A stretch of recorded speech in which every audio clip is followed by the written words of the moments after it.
Hey, what is up, everyone? Another Natural Ones joined as always with Victor Gorchev here. Thanks, Vic. Hey, everyone. And we got Rob from Pulp Hummock Press back on again. You were on a while ago before the Kickstarter, and we've got you back on again now to, I don't know, talk about Gods of the Forbidden North and whatever comes up. I know you have a Kickstarter coming up soon. You got pre-signups going, so link is in the video description for that as well, for both Gods of the Forbidden North Volume 1 and the pre-sign up for the Kickstarter. So I'm excited to have you back on, man. Thanks for coming. No, thank you, man. I'm really excited to be here. Thank you so much. Excuse me. No worries. But yeah, you had a very successful Kickstarter with I should just put it on the screen here so people can see it. With this guy here, Gods of the Forbidden North. I got my PDF here. I still need to. I'm bad. It's not that I don't want it, but I haven't ordered the physical copy for my pledge yet. But I'm going to. I can send you a proof copy. I've got like 6 of them. So no, it's all good. I need to get rid of them anyway. So just let me know. Okay. I ordered mine. It just hasn't arrived yet. But I've skimmed through the PDF though, and it's like. I really think, and I say this not just because you're like my friend, and I worked on this project for art too. Like, so people can say maybe a little bit biased, but I really do think you made something like really cool with this thing, and this thing is massive. If you guys can see the page count up there, let's it's at 473 out for the PDF here, and you got tons of stuff here, and you've had so much content that you're decided to split this up into 3 volumes, from what I understand. So yep, guilty as charged. Most of my backers were cool with it, some were not, but that's okay. I'm sorry, the rest of you. Yeah, but okay, so like I gotta, there's still a lot of stuff here in this book, like 473 pages, and it's just, it's nuts how much content is in here. And for people that don't know, this is for old school essentials, so BX clone. I like old school essentials. Vic is currently writing a lot of stuff for old school essentials right now. So obviously it's one of the more, probably I think within the OSR, within the old school, it's like it's the big boy in town as far as the game. Exactly. Sure. But you got a lot of stuff in here that, cool maps. Let's look at the table of contents here. That's Billy. Billy L. We actually worked with him first out of everybody. I started the project. It was like, oh my gosh, 5, 6, 7 years ago, and I was just paying him for maps. I'm like, dude, and this was my first conversation. I go, look, all right, listen, this is what you see. It's Conan the Destroyer, and there's this ice castle in the distance on a misty lake. That's what we're doing, baby. And he's like, let's do this. And then like we would go back and forth, and I would just throw all this pop culture stuff at him, and he would come back and he would just draw based on that. And I would say all the maps, all of them, pretty much. Like, I didn't draw anything out except for one map, which you haven't seen yet in volume. It's going to appear in volume 2. Only one map that I draw out like really bad. And then, he literally would. So it was sort of like an architect and an engineer, It was like, sure. It was cool. It was a lot of fun. I did that with a lot of my, that, John. I did that with a lot of my artists where I would just sort of say, here, I'm going to kind of do this. And I wouldn't even give instructions. And then some artists hated that. Others loved it. I didn't hate it, but I would feel bad sometimes because you would send me something and it'd be like a description. And like, sometimes it was just my like lack of reading comprehension. I'd be like, oh, I like misinterpret something or something like that. And then you'd be like, oh, this isn't right, but it's okay. It can be used for this thing over here. And I'd be like, no, I can fix it, man. Like, no, it's fine. It's fine. So it's like, what happened, there were a couple of places where a couple other artists like would like miss something or do something or just didn't. I failed my communication. All right, that's on me. And what would happen was that the thing you made fit somewhere else or gave me an idea that I could do somewhere else. And so it ended up every time it worked out. Like I was like, well, that's sweet. good. I was like, awesome. Like, And Yeah. you got a lot of good artists in here too, you know. did. So here's that I map, did. that first map we talked about. Cool, Yeah. lovely map. Yeah. Let's see. So interior artists, you got Ian Bagley, who's pretty good name, pretty big name. Our friend Adam Black. Yeah. Carlos Castillo is like he's like Everywhere. he's everywhere. He's like the OSR guy. Yeah. Carlos. I actually think he may be producing 60 or more percent of all art. And The OSR. I just everywhere new products. He's like, how did Carlos do that? Well, the crazy thing is not even expensive. It's like, oh yeah, like $30 for like a picture. I'm like, oh, okay. And it's like good. His art is Yeah. good. He's a Yeah. really good artist. He's such a great artist. He's very talented. And then you got this bum right here. You Yeah. know, That lure. Never hit his deadlines. No. Don't. I don't recommend this guy. He's just terrible human being.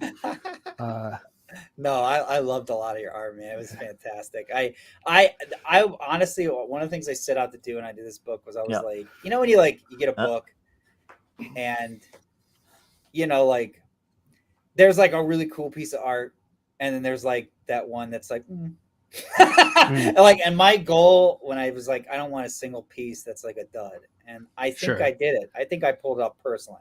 I was happy with every single piece of art, like more than happy. And some were really stellar, obviously, you know, like that Aurora one right there. By Pete Pagano. It was just when he said that to me, I had to stop and just, oh my gosh. Yeah, it looks great. If you go to contributing authors, there's another familiar name in there. There is? No. Yeah. No. Yeah, of course there's. Oh, yeah. Let's see. He's Other gonna appear in volume 2 contributors. too. You're gonna be No, in volume contributing 2. authors above artists. Oh, there you go. The Scrying Dutchman. Oh, there he is. Go. Yeah. So basically, I wrote the book, guys. So yeah. I don't know. Did 10% of the material. It was all I don't know if anyone out there knows this, but Viktor Gorchev pretty much invented Gods of the Forbidden North. Yeah, basically. Yeah. What? That's true. I'm a liar, charlatan. But I mean, I feel like this book is unique and special because, like, okay, so this is like the world map here. You know, it doesn't have the hex map overlay on it or anything like that. But, Victor sent an email. He wrote the entire game. Yep. You know who we're making fun of if you know who we're making fun of. But what you did is like you made like a campaign setting, and you know this thing is like it's a massive campaign setting with it's essentially it's not just a mega dungeon, right? Like it's lots of little dungeons and little things, and then there's a mega dungeon, or at least if I remember correctly, you don't even maybe get to the mega dungeon in this first one, huh? It's just all the side stuff. So I failed my backers. I sold them a line and they bought it. They're still I'm like some king who's sending them to their death for his own goal. No, I've got this. I've got 27 chapters total, plus the intros and the appendices. It's huge. So and the last 20 to 27, and this is a good 400 to 600 pages. Is the mega dungeon. So not the biggest mega dungeon in the world or anything like that, but the product itself will be somewhere around 12 to 1,500 pages when it's all said and done. Yeah, out of the when you have all 3 volumes done. So it's like this, but it's like a mega dungeon, but then you have all this other little stuff. And this book, this first book is sort of that thing. And I remember the last time we talked to you, it was about taking this from level, like this is for old school essentials, and it should take a party from like levels 1 to 11 was what you said last we talked. Has that changed? Does it go higher or so you know OSC goes up to 14, right? So like the whole thing's going to be 1 to 14 and then some. What I actually there's some math behind all this. I took when I was looking at the classes, when I was designing, like, okay, how do you guess whether someone's hit a level or not, like, you know, level design, because obviously like the OSR in general doesn't have a lot of guidelines, right? Like, you know, so I was like, okay, let me take the fighter, right? And I looked at his XP progression compared to everybody else's, and I said, okay, if you use the fighters or baseline, barring like the druid and the illusionist and a couple others, like you tend to have like he can kind of represent everybody. Like, and when I actually did the averages, I took like the cleric, thief, fighter, what's the other one I'm missing? Magic user. Like I took the 4 of them plus like an extra, a specialist, whoever that is, whoever had the most, which was like a druid, I think. I took them and like I was like, if I had a class of this, what would be the rough XP needed divided by 5 or 7 or however many that were in the group 7?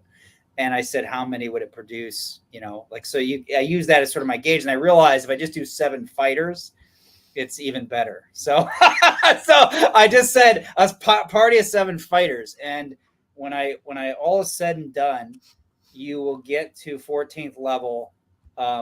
If you go through all the major chapters of the 3 books that are sort of an order, but it's sort of implied. But it's like Skyrim, you know, you don't have to. You can just kind of run off. You don't have to go to Helgen after the, you know, just go.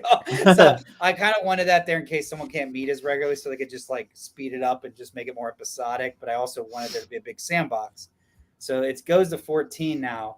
But I also was like, okay, how do you get the druid to 14? Right? Like, because if you notice the druid XP table is so much higher than everybody else, like 8 gajillion XP, like 1.5 million, I think, versus 840 or 860 for the fighter, whatever that is. So like, I was like, okay, let me get everyone at 14th level who's a fighter, and then everybody else, what do I do there? And so I was like, okay, all the wilderness areas, the wilderness, the underworld wilderness, and the Cyclopean city, that's all just excess XP, and wandering monsters excess. So basically, when I tallied it all up, if you had a party of 5 druids, they would all hit 14th level by the end of the planned set encounters and throughout all the entire book. So it's So I mean, and that doesn't include any wandering monsters. So it's like, you know, or anything else the DM might drop in there. So people could do all the side quests and then go like the max level, and they go to the end. Like that's what I always do in Skyrim and all that stuff. Like you just like max level, you go like beat the end boss, and you just kill him in like 1 hit. Well, I don't know if I won't spoil it, but I don't know if that's gonna happen. Yeah, no, I know the end boss here too. Yeah, I know what he is. I've had it.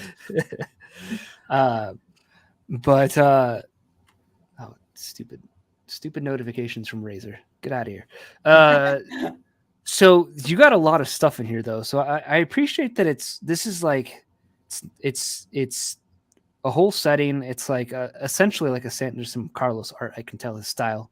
You know, you got the whole first section here, which is like running the game, the module overview. You got running gods. And you have the campaign summary, which I appreciate, like having that information there as as a GM. That if I was going to run this, you know, I would want to know roughly what I'm getting into before I page through this 400 something book. Like, is this a book too where, you know, it's a lot of reading. It's 473 pages. Is this something that like you can take in bits and pieces, you know, if you're going to run this? Sure. You know, do you have like a,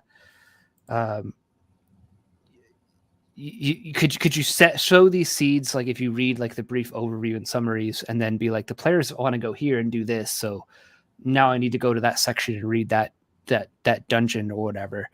Well, it's so what I did was I thought about that, like, okay, like, see, there's a, you know, I'm sure you guys know, I'm just saying this for the sake of people watching. So like, and obviously they know, but I just want everyone to be on the same page. So like, there's obviously the brevity, I'm going to call it the brevity movement, right? In the OSR. And obviously OSC is the shiny example of this, right? Taking those rules, laying it out, and stripping all the meat out of there. And I think that's fantastic for a rule book. And of course, you see that now with a lot of adventures, and I think that's great. Like, I really like Michael Curtis's Stonehell is beautiful. I love that dang book. And I was like, dang it, I originally sat down. I was like, I'm gonna write this like Michael Curtis, half a sentence for this room and that. And then what happened was, of course, is that's just not my style, not who I am as a writer. And you have to kind of honor who you are.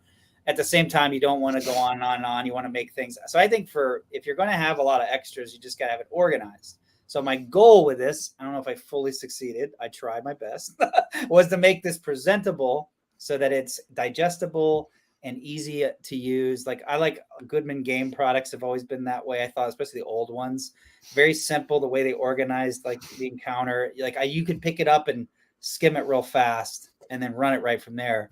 So I thought like, okay, when I design this whole thing, I'm going to turn around and obviously try to do that with every chapter. I'm going to try to do that as much as possible. Like I've got like 3 different versions of the main backstory. Like there's the long narrative version for people who enjoy that kind of fiction, right? Which I would assume we all on some level do because we're all fantasy nerds, right? But then like there's people who don't or just don't have time and they just want to get the gist of it. So I had a shorter version, and then I have like literally the timeline of bullet points, right? So like I tried to like make it where it was, you could kind of enter at the level you want to and go from there. Obviously the flow of the adventure kind of makes it where everyone arrives by ship. You get dropped off in the port. It's very controlled, like a little bit of a railroad. Then the major event happens with the bad wizard. And then after that battle's over, you get released. And there's some carrots saying, go this way, hell gets that way or whatever. It's Skyrim. Yeah. But you don't have to. You can just run off into the sunset and say, I'm going that way. I'm known for being a big advocate of the sandbox game. It's my favorite kind of game. And I like adventures that are adventure modules that are structured as pretty much like the sandbox is set up for me. And like you did all the work for me, let's say as the author. Right. But I think that mode of starting a like for people that have never sandbox games are hard. They're not, I won't tell people that running a sandbox is easy. Running any kind of game is hard. Being a GM is hard work. It takes dedication and effort to do it. Sure. But, having something like this where it's sort of set up and it kind of guides you. And I kind of like that where, it kind of has that typical, like there's a rail at the beginning, but then it opens up into like an open world sandbox where players can go anywhere and do what they want to do. If they want to go check out that lead over here, they can. And, from what I've seen, there's room in here based on like the lore that you give and the setting, because you've given us a setting pretty much for someone to sort of input their own little spin on something, probably put a dungeon in there that, is that if they want to add to this work, for their own game as well. So I think that's cool too. And you could make this part of like an existing world, just make it that world's frozen north. And yeah. About the writing, like I agree with you. I like a good middle ground. I like a little bit of flavor, but still be concise, because I tried running one of the official old school essentials adventures. I can't remember which one, but like it was way too like stripped down for me. It's like literally, it's like, oh, this room is 50 by 50. The ceiling is 10 foot high. There's a statue of a demon. There's 3 ghouls. It's like, no, give me a bit more. Like, give me like this, give me a bit of an atmosphere of what the room is actually like. Especially when because you have to describe that stuff on the fly. So having a little bit of flavor helps with that. But no.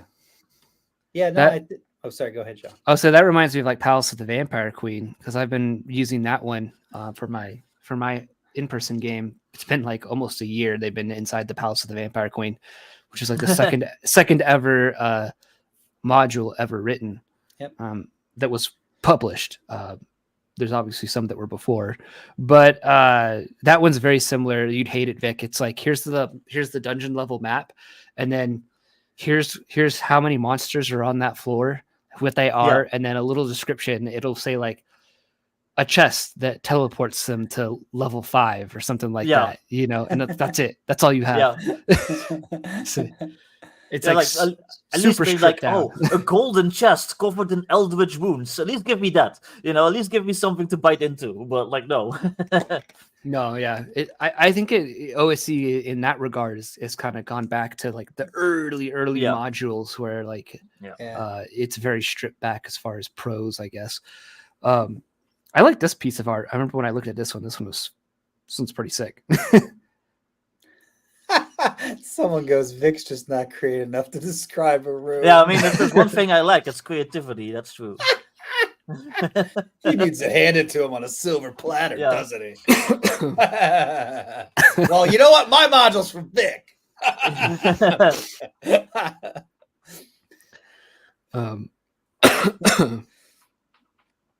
But you got a lot. This whole like campaign summary is cool. It's all the background stuff, and then or no, I'm in this section, I think, the Chronicles of Tales of Frigid Titherion. Titherion. Oh, look, who did that piece? I think I did that one. I like that one. Yep, that's that's the cool. Great Defile. It's the big hole in the ground. The Enelgon got wiped out. I like it.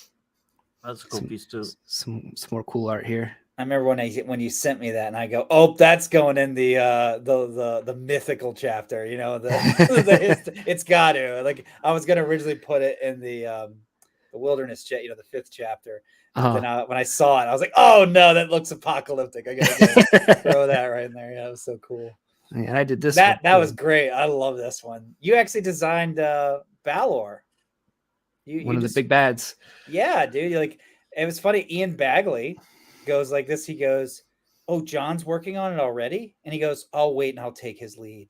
Nice. John Torres, Ian Bagley took my lead once, or I took it, or whatever. You know what I'm saying? That's fun though. Crafty wants to know about the pleasure palace of the Thuvian demon whore. So what is that? I don't know. I don't know what he's talking about. Is that a module? It sounds familiar, so that might be like some kind of that's- Lamentations thing or something. Yeah, that sounds like. I think I've heard It sounds familiar. I don't know. Well, I'm not gonna Google it. I'll let Matt. Matt's got to post up a follow-up. He's got to tell us what that is. Back on you, Matt. So that's, you know, chapter 1 is all that good stuff, and then I think in chapter 2 here, no, you got society here, which is cool. So you got like hey, go back up to that. Glenn Seal, man, didn't he do a great job? Like, he was my layout guy, and he did. Yeah, your layout is fantastic. Oh my gosh, Glenn is amazing. Yeah, it's good. It's legible, easy to read, and it's you know, pleasant to look at. I'm sure it cost a pretty penny though. The layout. No. No, When he sent me the bill, I almost fell on my chair. Oh, okay. I was like, Glenn, you're not. You're criminally undercharging. What are you doing? Yeah. Like, you know how good this is? I don't know. He was so taken aback.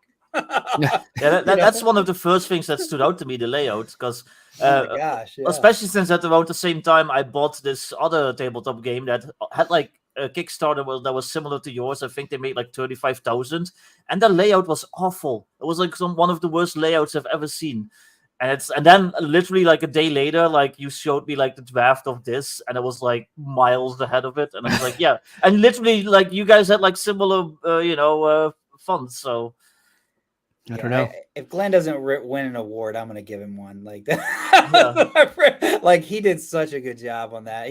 When he came back with the first whip, the first work in progress, and showed me what he was thinking, and like there were some things we changed, but like I was just like, oh, that is so cool. Like, this guy knows what he's doing. I mean, that guy was wow. And he was so polite, and he was so nice to work with. Really, I like the font that you picked too. Yeah, that you guys was really good. My project manager / wife picked that, Christine. She and Glenn worked and did all of this. Nice. And they came out with all that, and it was gorgeous. I mean, when I saw it, I was like, wow, I'm glad I didn't interfere. I was like, who knows what it would look like if I'd gone in there, you know? This is another illustration I did. That was a fun one. I remember doing that one. Yeah. And I did that one too. What's so funny is like John was doing art for me for like 2 years. Like before he finally gets to see it. Like, yeah. And Billy was worse. He's like been doing this for like 5 or 6 years. It comes out and he's like blinking like, well, that's out. Wait a minute, there's 2 more? What? Well, it was fun looking at this like after it was, because, you know, I remember doing this illustration here with the mammoth. Great one. And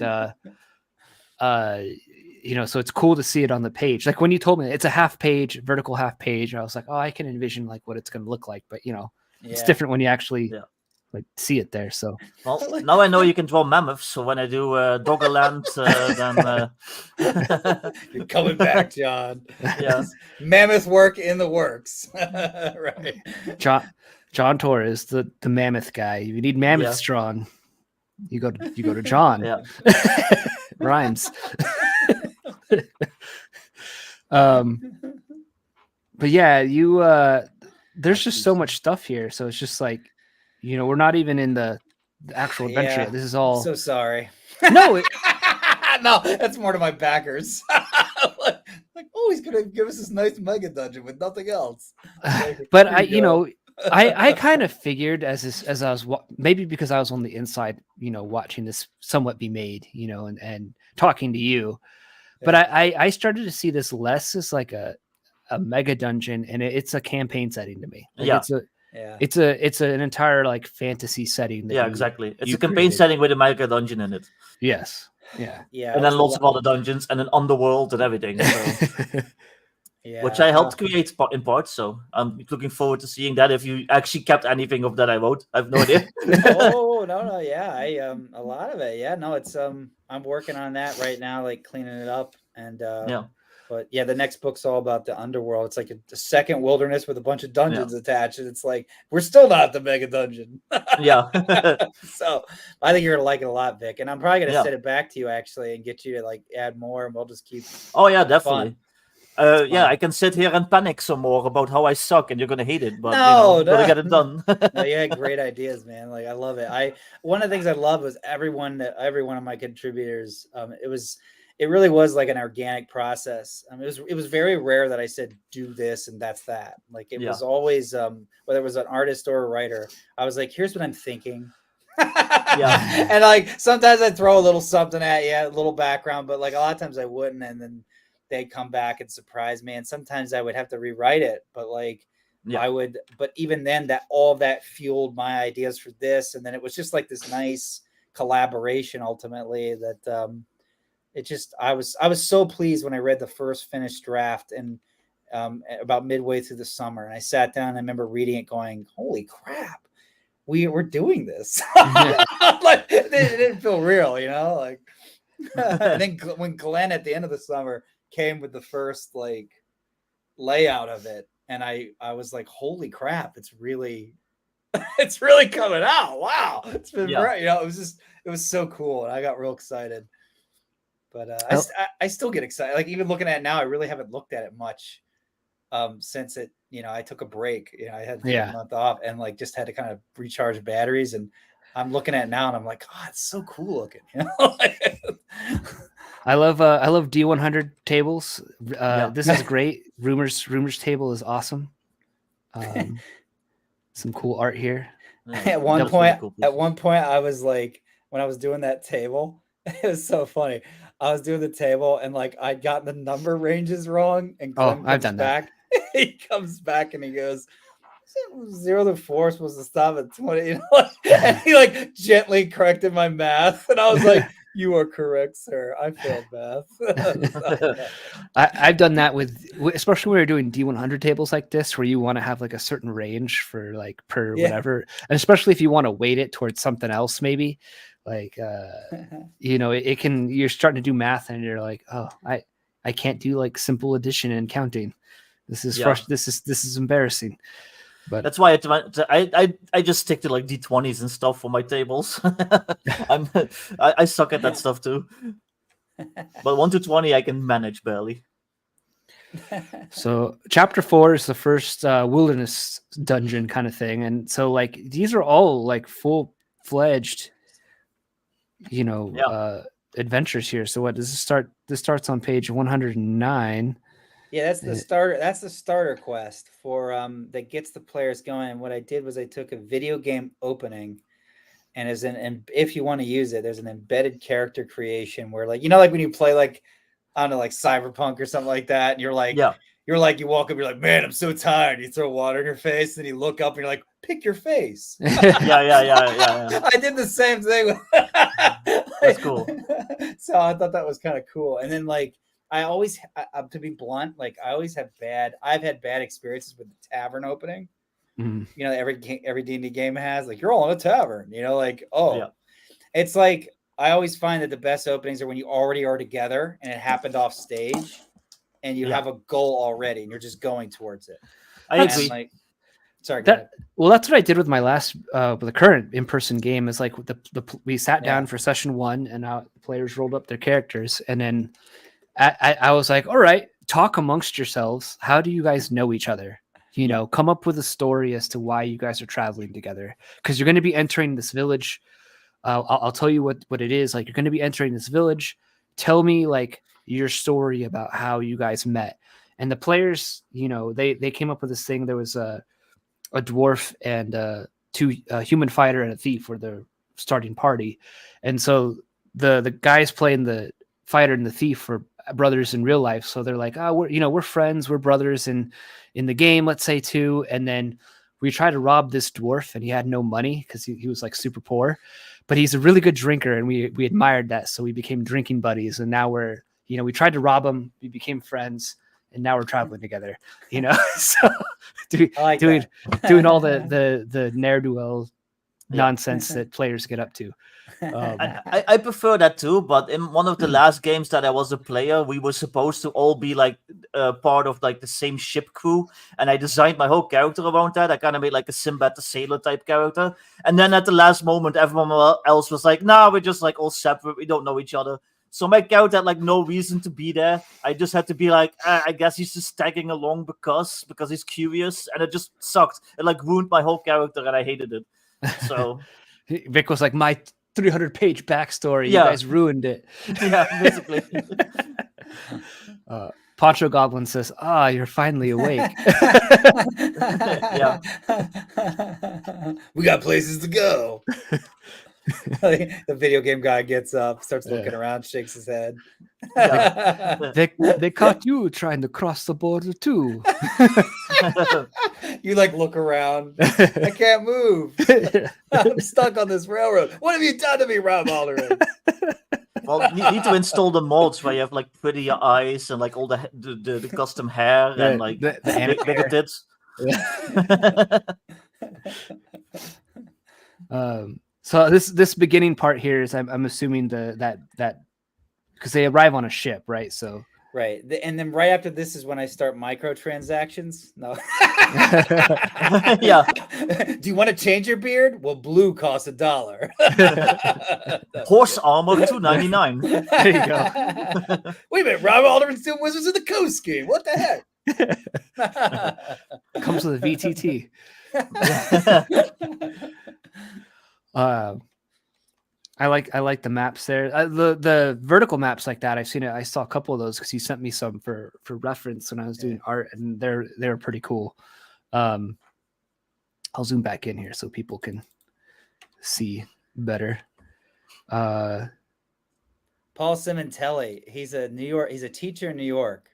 Okay, and he was one of my backers, and I had struck up a conversation. I don't remember the details. It was like 2 years ago, and I struck up a conversation with just randomly. And turns out he was an artist and taught art at a school system, and so he did all those character illustrations you just saw. Nice. Every one of them cool. in the book, he did all of them. And I love his style. I was like, oh, how did I luck out with this? You know, Yeah, I kept really getting all cool. these great artists like John. I was like, dang, I'm so lucky. Yeah, these are fun. They're very expressive portraits. Yeah. So Yeah, he did a great job, and he like pumped them out too. Like he's like, Rob, I got like 2 things going on. I'm like, Paul, this module needs you, and he goes, I'm doing this. He came back and he's like, I've got them all done. I was like, oh, so exciting. See, that's funny because some people they hate that justified stuff, and then Max Liao was like, "No, it has to be justified." So you can't please anyone. I do justified, so you know. Yeah, I don't like. I like the just where Raggedy Edge. Yeah, because that also makes because if you justify it, like cuts it off at weird points, especially if you do like the the little line in between words. I can't remember what it's called. Hyphenation. Yeah, and yeah. Well, it's just funny how you can't please everyone because some people's like, no, it has to be justified. Yeah, I like justified. I'm not I'm not a stickler about it. Like I prefer it for my own stuff, but like in this, it's not like it visually bothers me. It's just like when I'm designing my own things, I just prefer the justified thing. And I use Affinity, which has the auto hyphenation, which it's pretty good about like doing good with the auto hyphenation. But yeah, you got like this thing's huge. You got like maps like this. You know, I like that art. That's cool. You're waiting your turn at the bordello. We need to do that. Let's do next adventure. Start at a bordello. All right, everybody. We just had our session 0. Now you're at the bordello. How do you all meet? Recipe for disaster. Whose birthday is it? You're all sitting next to each other at the public toilet. What are you doing, Vic? Oh, well, I can't say. I just made a card for that. Oh boy. But yeah, I mean, this thing's. I mean, so it started on page 109 and it goes to page like 135 before this adventure concludes here, or this area here. And it sounds like, and from what I've read, it seems like it sets up other stuff. Like a lot of these adventures set up other stuff, or potentially could. Here you go. Nice. Jacob Fleming I love his art. He's so good. Of course, it's a Fleming. Look, he has a very lovely brush style. Like line. He has nice lines. They're good lines. Like with the hair here. It's just something I kind of suck at. Is like I can do lines like if I pencil it, but for me it's like inking my own stuff that is very difficult for me to do. I'm still like I still need practice with it. I'm not this good yet, but art is very like European comics, like 1970s 80s like Euro comics. Like the art reminds me a lot of that. Mm-hmm. Especially like the weird water comics we used to have, which kind of fits that, the half naked chicks there. So Rules Cyclopedia, baby. Love it anytime someone shouts out the RC, I'm like, yeah. Saying it looks like some art. It does look like some of the art from the RC. Remember the opening page, like where you make a character and you see like the monk sitting there like meditating. Yeah. Like it's the same. That artist is very similar to Jacob Fleming, or Jacob like must have maybe was what's the word I'm looking for? Inspired by. Yeah. Sorry, it's like it's not mountain time here. It's Eastern time.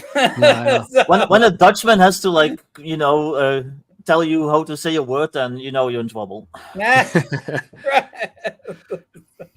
Well, what time is it where you're at, Vic? 5 a.m. You're just an early bird, aren't you? You get the worm. Yeah. He's a night owl. Yeah. He's like that night owl. He's always just keep going, huh? I love seeing best work at night. I love seeing tables. Yeah. Is that weather? Yeah. Weather tables. I just love tables. Maybe I love tables too much, but I love tables too. I don't like making them, but I love having them. Yes. Yeah. I try to do my best when I make tables, but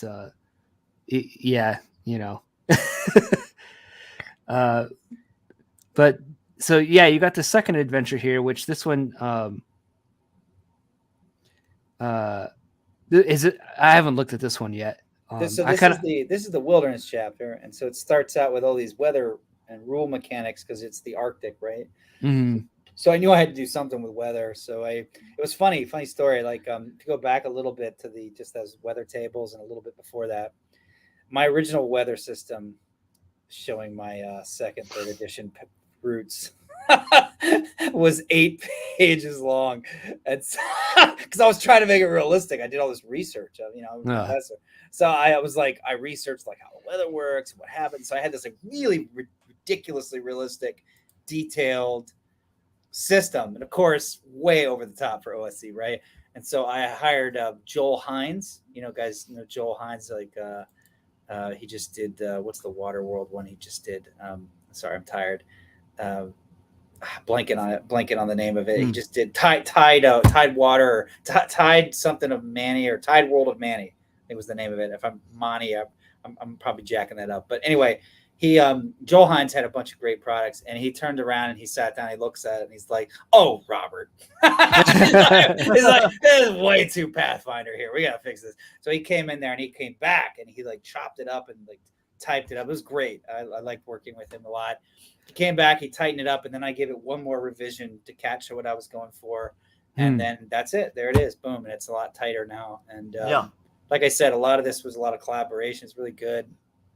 And I just got some great people just across the board. I had no one who was bad. It was great. Everyone came and just kind of offered their piece, and the modules came together. But anyway, so after the weather system here, you get into each of the geographic terrain features, and it's got wandering monster tables and effects for each of those. And then after that, you get into all the minor encounter areas, that aren't full-fledged chapters for the entire wilderness. There's like over 120 or 30 or something like that, I think. So all these areas you can go find that are specific locations and stuff. I did that illustration too. That chapter was, it was like, I think it was 80 to 100,000 words. It was a lot. This right here is like super useful. Again, like this is a good little sandbox tool. If you're running a game in a tundra, like winter type environment, like this is great. You could just steal this wholesale. Yeah. There's another John Torres right there. Nice. It's a lot of cool stuff. There's another one. There's another one of mine. I kept telling John, kill somebody in your art. I'm glad you did though, because I feel like a lot of modern RPG game art doesn't show enough like horrible maiming of player characters. You look at like old art, and it's like for a lot of these older editions, and it's like a horror thing. Like there's at least one character getting murdered by a monster. And it set the tone for like what kind of adventure you're in for, what kind of game you're about to play. Like this, death is a possibility. It's depicting it right here of your character. Whereas like a lot of modern games, it's like all super heroic, like slaying a bajillion different monsters at once. And you're like, it sets that tone of like, I'm never going to die. There's no consequences. I don't know. So when you told me that, like, kill some characters, I was like, yes, we will. All of my artists gladly agreed.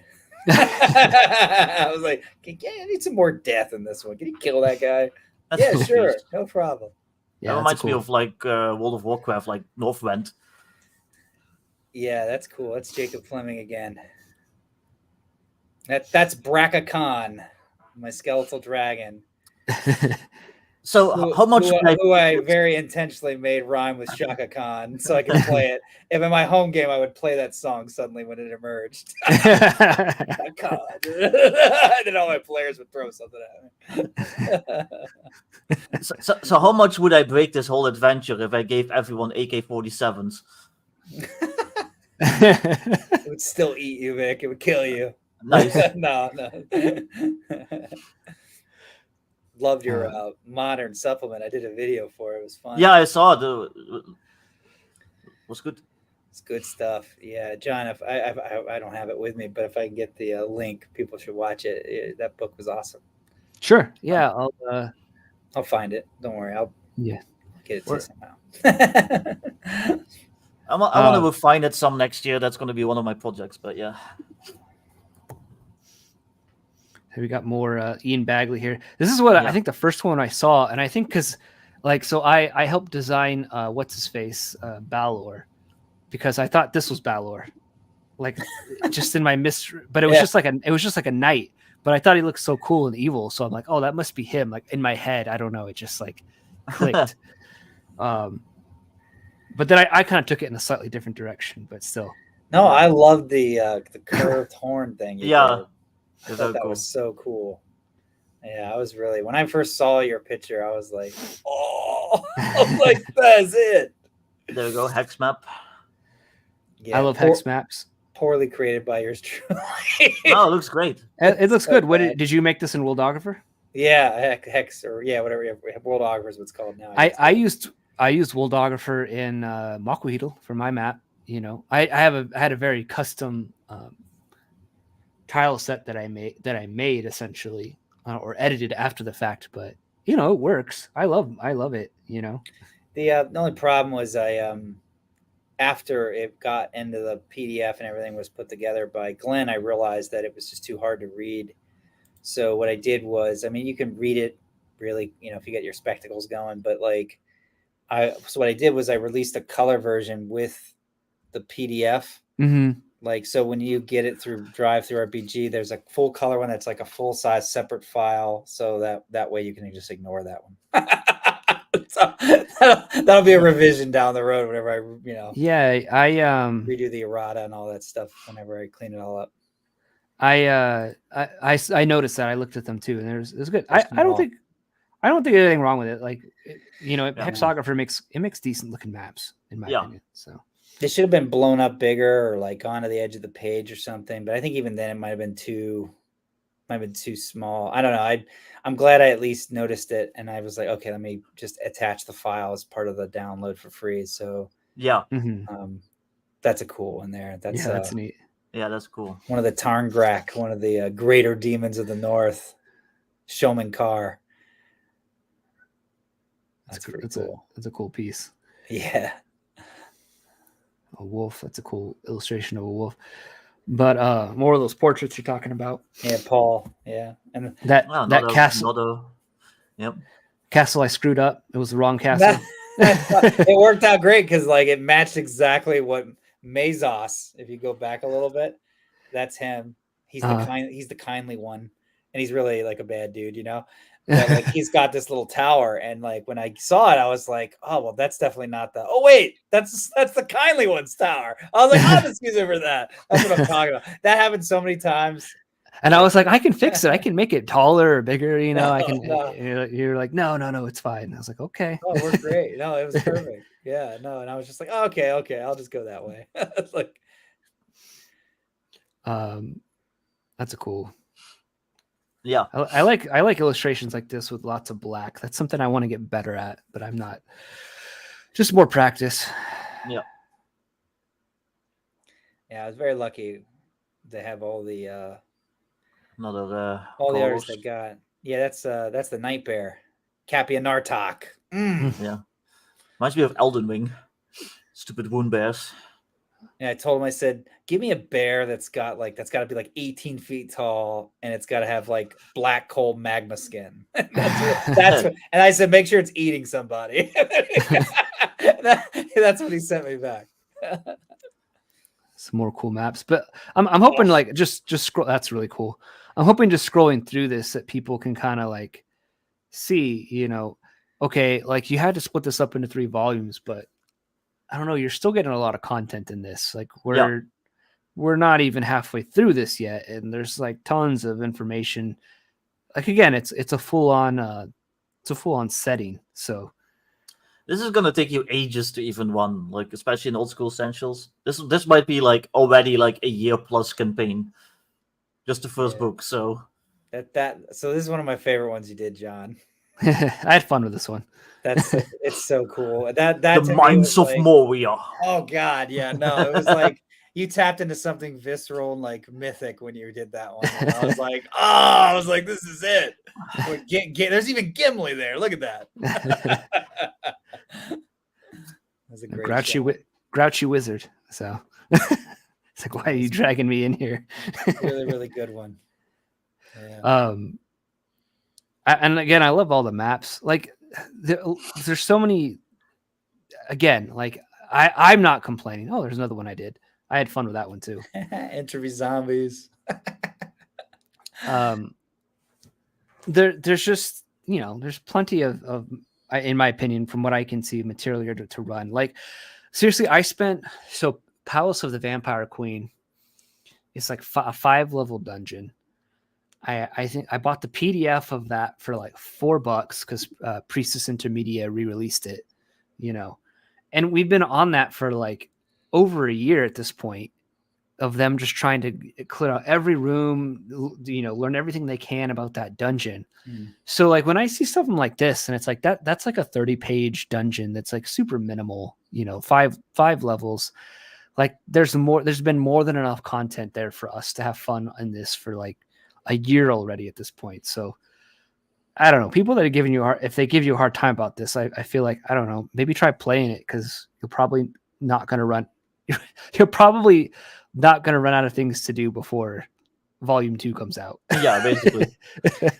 Yeah, I think I guess, like, I mean, everyone has their, art. That's the thing, right? It's aesthetics and subjective, and ultimately, like, people can like what they like, and I'm fine with that. You're never gonna, like you say, you're never gonna please everyone. But I guess, like, one of the things I tried to do when I was doing this, like, for example, every monster is new in the book, except unless it's in a wandering monster table from one of the geographic regions, and that's when I pulled the classics from OSC. But like, other than that, I made all new monsters. But one of the things I remember thinking to myself, and you were talking about this a little earlier, but like, you get those books like, Palace of the Silver Queen, all these other books. I've had so many, over the years I've bought and seen, and they're great. They're amazing. You read them, and then there's always some section where they're like, they don't finish it, and they say something like this. They go, and this is a great area for you to add your own content. And you're like, you guys ran out of money or something like that. You know what I mean? And so when I was doing this, I was like, I'm not going to do that.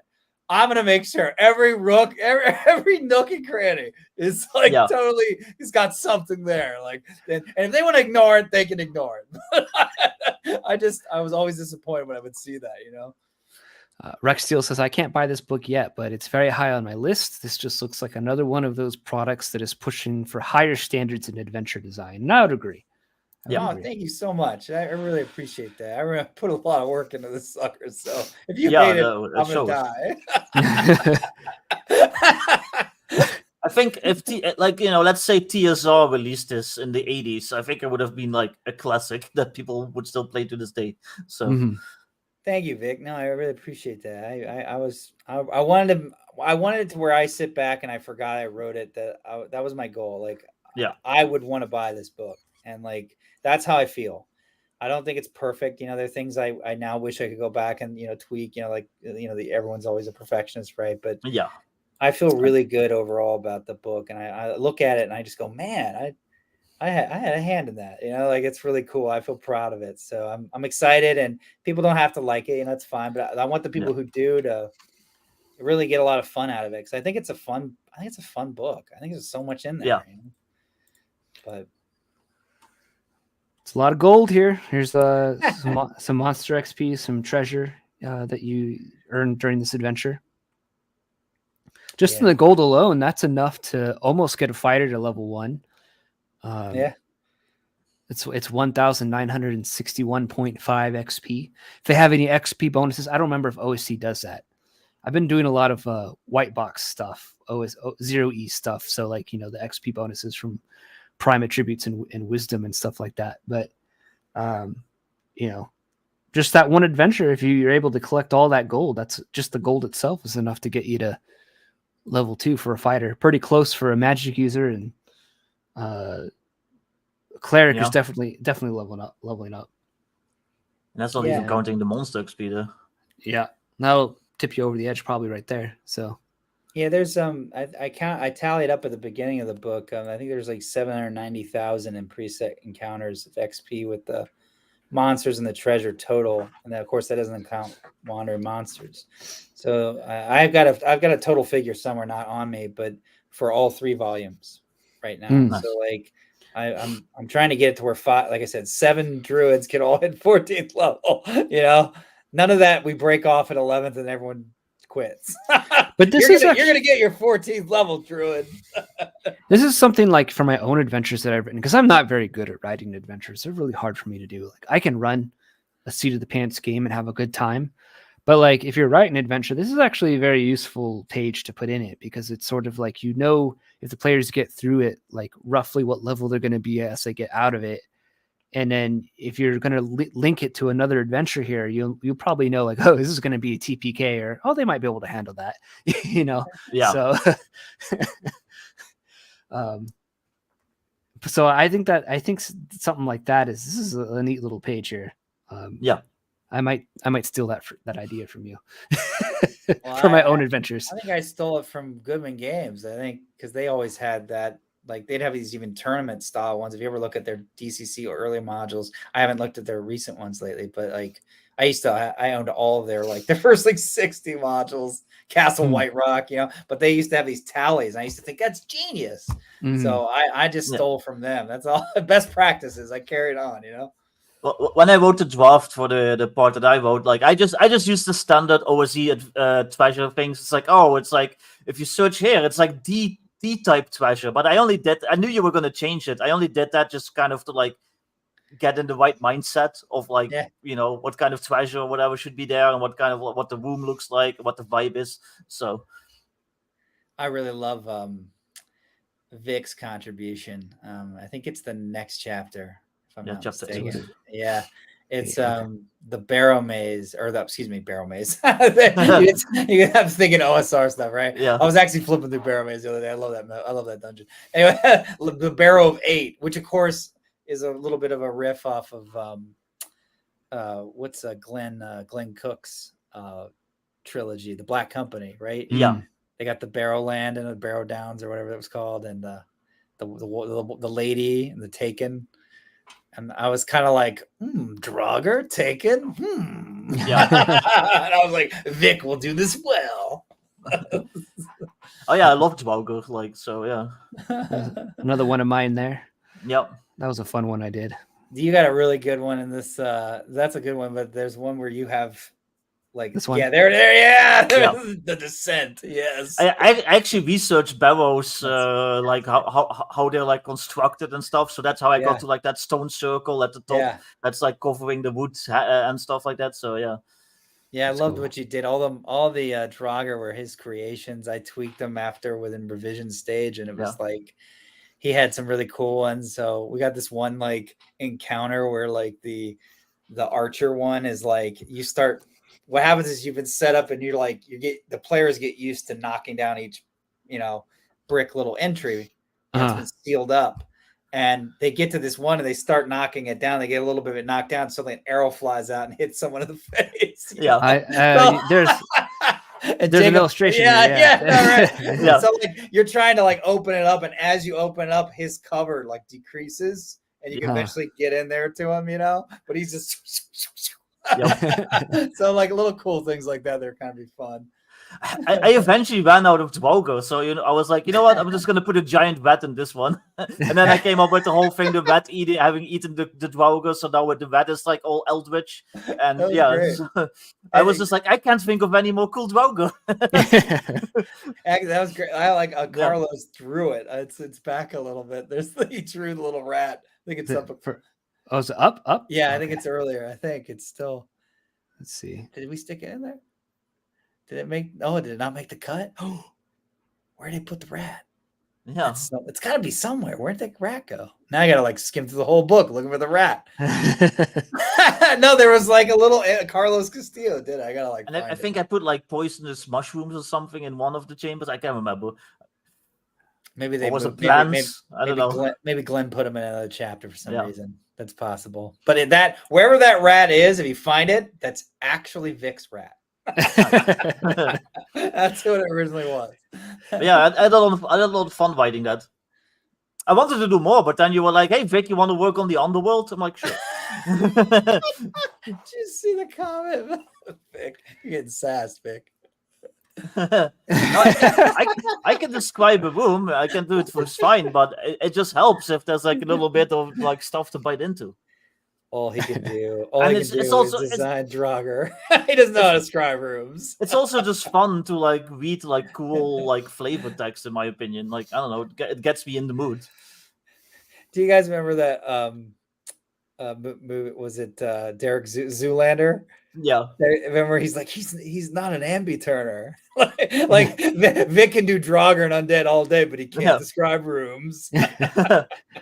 I pretty much wrote that in like I don't know, a couple days, but it was literally just like me taking my time and just writing like one of like the Dwarga rooms, like, you know, and then like taking a break for a couple hours, like writing another one. So funny backstory, Vic, that you wouldn't have heard yet. so when you like submitted your piece, I go to my wife, I go, yeah, Vic, you know, the guy over in Europe, he's already done. She goes, what? And I was like, yeah. And I was like, he apologized. He said he's sorry he took so long. And I was like, she's like, maybe we should tell him that he's going a little slow and he needs to pick up the pace, and we'll give him the rest of the book. And that's how Vic wrote the whole damn thing. And he still thinks he did terrible on the deadlines. Yeah, the funny thing is, I was kind of like just taking my time. I work very piecemeal. I'm like, I'm just gonna write like a couple hours and then just take a break, maybe do some more tomorrow, and yeah, there are a couple of people impressed me with their heroic speed of create. I was like, whoa, Vic was definitely one of them. I was like, wow. That makes me wonder how much I would write if I just wrote like 8 hours a day. Shane. Casual flex. Well, I did do Modern Necessities, which was almost 100 pages. I wrote that in 3 weeks, so that was including doing the layout and everything. So yeah, it includes the layout and the art. Yeah. Sometimes I have those moments of like create a flash like that, and you got to take advantage of that when you have it. It's like you just got to like, I'm feeling super creative right now. I need to just lean into this and make it happen because it's not coming back later. Well, see, it wasn't a flex because in my head it's like I'm shit, like I suck, and like But again, a new cool chapter, map. I like that. This chapter was really heavily inspired by your art, John. Like it was yeah. So this was another my illustration here. Yeah, I love the Death Wives. They were creepy. This is sort of my horror chapter a little bit. You know? Definitely. I remember getting sent the descriptions and being asked to draw them, and I'm like, "This is going to be a fun." I had a lot of fun doing this illustration here. It was fun. Yeah, I had a blast with this one. And Gary Trow, if you go back to the beginning, that Bad Moon Rising kind of piece. So Gary, oh man, he's this British guy living in France, and just some really cool piece. He's the guy who did that tower on the lake with the mist like earlier. I was really impressed with his work. He has his own style, you know, and he does he's like the real deal, like in terms of like he does portraits for people, you know, for weddings, and he came to me like right at the beginning of my Kickstarter, like I was still in the middle of it, and he's like, I want to break into the RPG world. I want to do some things, and I love dragons. So finally, I gave him this 2-headed dragon. He drew that first, and that appears somewhere in the book. I forget which chapter, but then I asked him if he did landscapes, and he's like, yeah, I can do those. And then I sent him one, and I was like, oh wow, holy crap. Like that was really good. Like, yeah, he has a very graphical style. It's cool. Yeah, I don't know what the words are. I'm not I'm a writer, but I'm not an artist. He has good control of like his solid blacks. Again, that's something I kind of struggle with, is like filling in those blacks. I don't know. I like that though. I mean, really, like every single one of the artists I worked with, like they all had something unique about their ability, and even when they were all different, but they all complement each other. I thought, didn't you think that? I don't know as an artist how you view it, but I think like you can tell there's different artists in this, but it still feels cohesive to me. Right. If that makes sense. Yeah. They all worked together. I felt like they were blending. Like it didn't feel like something was shoved in there that didn't belong. Well, it does help when you've got black and white, because you can definitely tell a difference between like the way people color things. Like if you colored images, they can have a very different look. But if you keep it black and white, it helps keep it a bit more uniform. Yeah. Cool dungeon map. Yeah. It's big. It's a pretty big dungeon. Yeah, there's I think like 7 dungeons in the volume 1, 7, like in a starter quest, or 6 in a starter quest. I forget. I know in volume 2 there's Actually, I think there's 6 in this one plus a starter.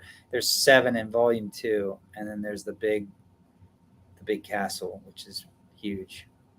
This is another illustration I remember doing. I forgot I did that one. Yeah, it's a really cool one. Maybe the orb of memory. Yeah. Yeah, it's Carlos. Nice. Melting face. I love the look of horror just on other PCs' faces. Yeah. Like, oh god.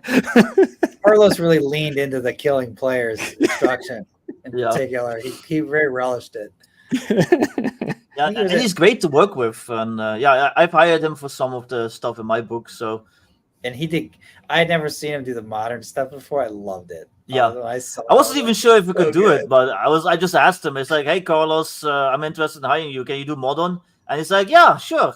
And then I think the first piece he did was that the half orc bird Gummer, like from Tremors, like standing on the dead ogre. And that's that demon face is Adam. Yeah, it's cool. And that's John right under. Yeah, that's John right there. Which I love those areas. I love Adam Black's art, but he actually dipped out of doing art for me. He was like, I don't think I can do your modern stuff justice. Even though the 2 modern pieces that he did to me, I love.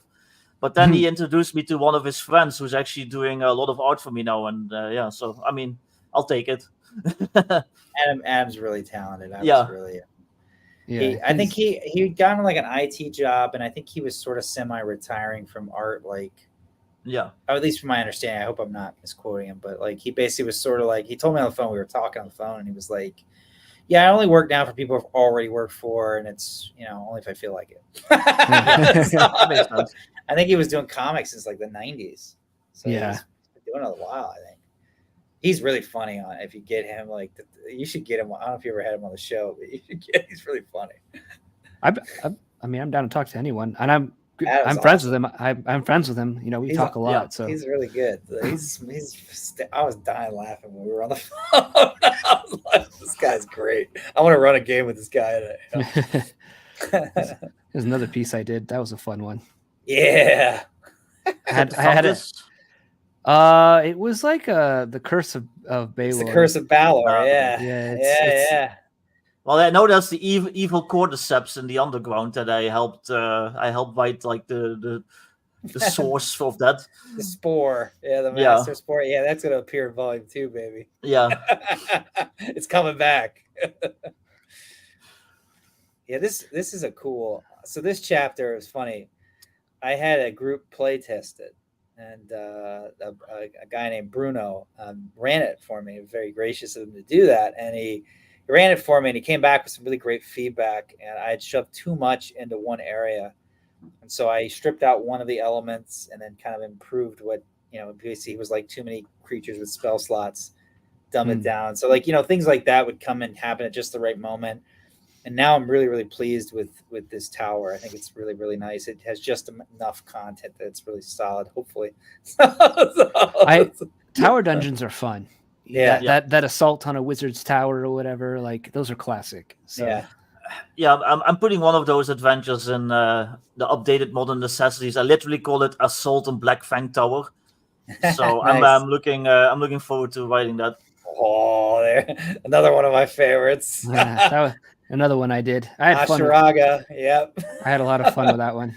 Time for the night rides, baby.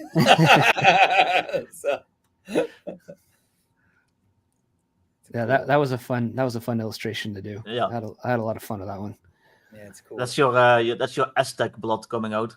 Yeah.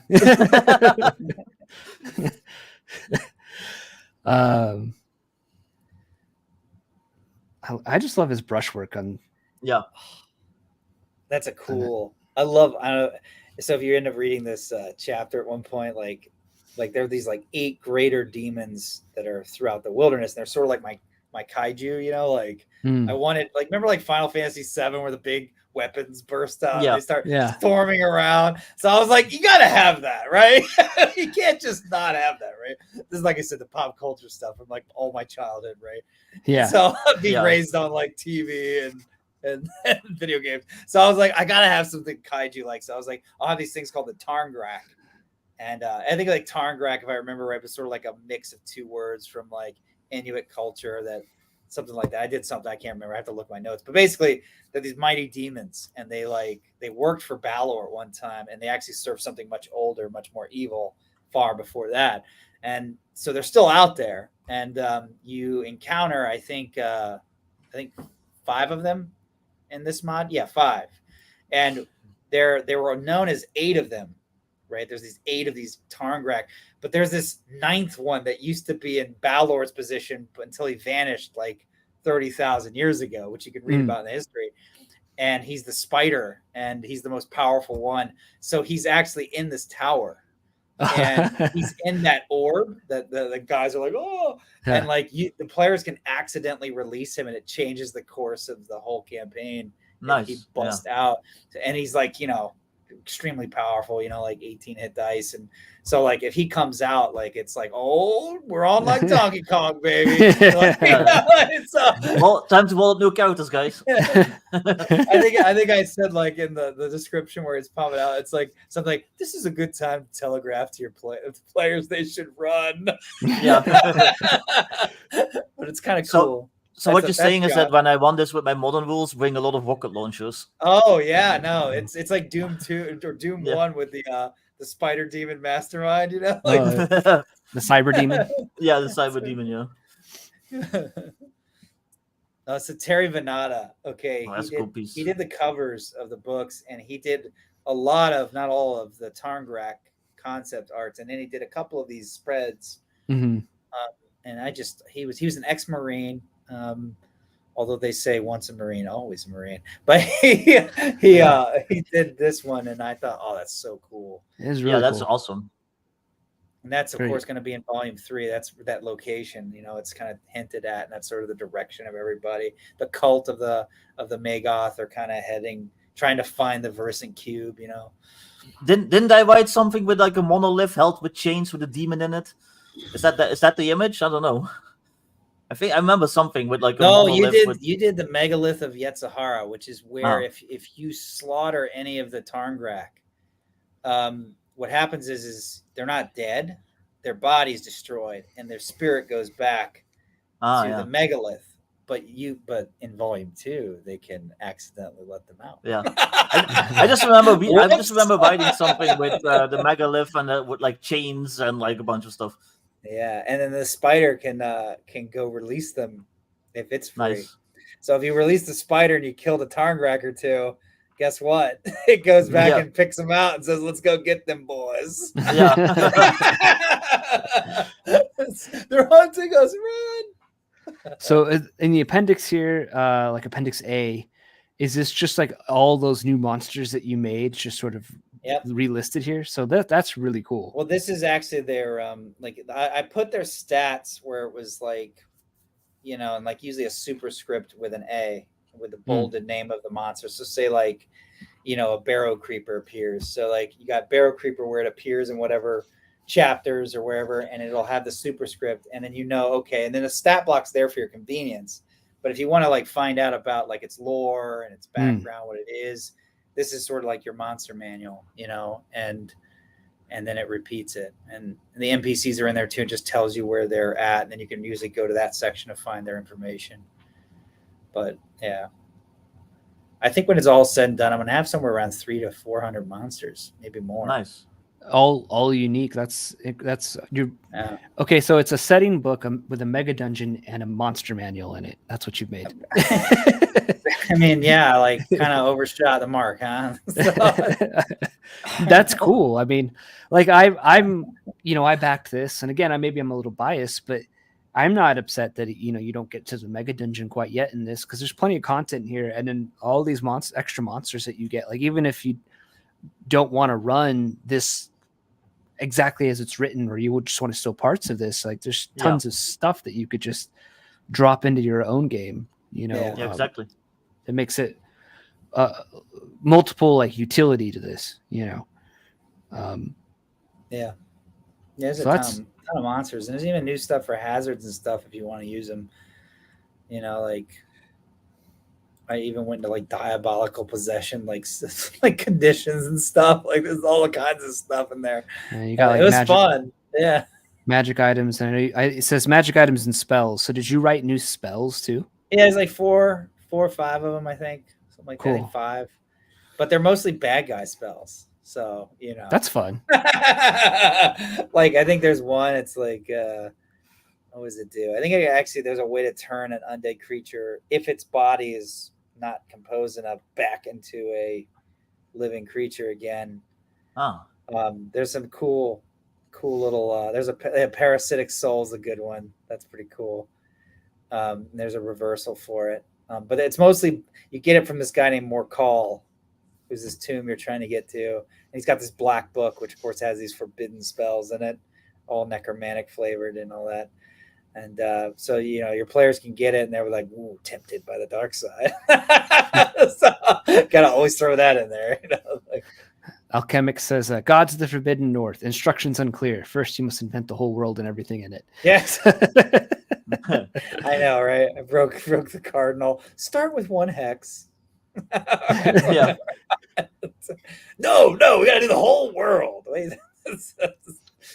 You got some referee help here, which is cool. You know, some rules that I assume are pertinent to situations that appear in the wilderness stuff that you got. Disease. I love disease tables. Yeah. Yeah, disease there stuff. were like things that kept popping up, and I was like, you know, I'm wasting a lot of time like restating the rules.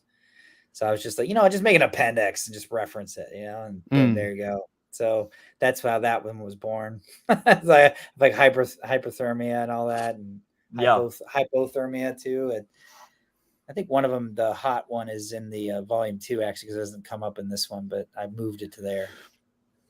And you got all those rewards back here. That's pretty cool. Yeah, I originally had this whole idea of like a optional quest. You know, like some people like quest awards, and I know OSC is not written that way, so I kind of developed it with that in mind, and sort of said, let me strip it out and throw it in an appendix, and if people want that, there you go. Like, you know, so for example, a lot of it's like discovery. Like if you decipher the whatever room whatever, you get 50 XP. You know what I mean? Like, yeah. So if you want to encourage discovery more, you know, or just that's cool. You know, and I know some people. One of the things I liked about what's his name, Monty Cook's Numenera, is all of the XP is based on discovery versus killing things. So like, you know, so like I think that thinking about like, you know, if you think about the OSR, like what drives most system treasure, right? Like treasure tends to be, so like discovery is kind of cool too, I think though. And then I think monster killing is kind of cool, you know. So like I kind of like all of them. I kind of like all of them as being because everyone's kind of driven by different things. So if you can, I don't know, it's just me, but then you got a glossary. That's cool too. Yep. Got a glossary, really nice index from index. Yeah, look at that. I hate making indexes, man. Yeah. That was Glenn Seal who did this, and man, that guy can move fast. He did this thing in like 2 seconds. That's the thing. Next time I should hire someone else to make my index. Yeah, that's exactly why I did it. Because I hate making them, and it shows because my indexes are not great. Yeah, so. I wouldn't even know where to start with indexes. Like, what do I put in it? Like, I don't know. The letter A. Yeah. Begin. Yeah. A, ammunition. Yeah. Right. Attack.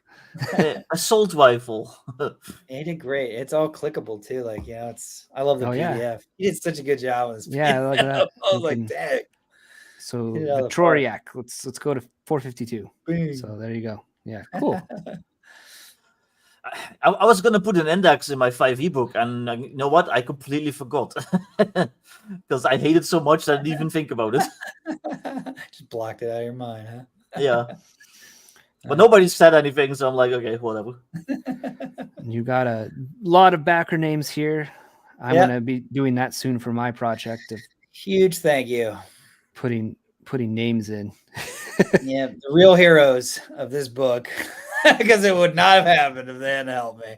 So that's for sure. I hope they enjoyed it, really do, and I hope they enjoy volume 2 and 3. So I'm working on it right now, and it looks really great. I'm really excited. I took my 1.5-month recharge, and now I'm like, oh, let's do it, dungeon baby. So, and I've got a little contributed bios. That's cool. Yeah, I see me. I had some funny ones in there. I was putting Me funny with my jokes real in name. there. You look If at you want them. to, if you want to know my real name, buy this book. I don't know if Vic wants me to point it out, so I'll. Fuck it, I don't care. People have already seen it. Yeah. I put funny ones about Glenn and Billy, a couple other people. Some jokes in there. I'm always joking around a little too much. Didn't help me in the army. Oh, I did a lot of push-ups because of that. Why are you always laughing, Alderman? Think this is a joke? Think I'm funny? Here I am. That's cool. How do I answer that, drill sergeant? I think this is neat here. Like because in my stuff I pretty much do everything myself, so I can't really do something like this. But I think this is cool that you did this to kind of point towards other people that help, contribute to this book. I think that's a neat thing. So, and let's see. Let's look at I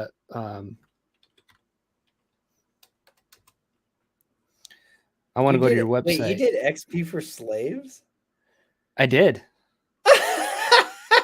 Awesome. Yeah. I didn't know. I read Max Teal's comment as it popped up, and I was like, "Wait, he did what?"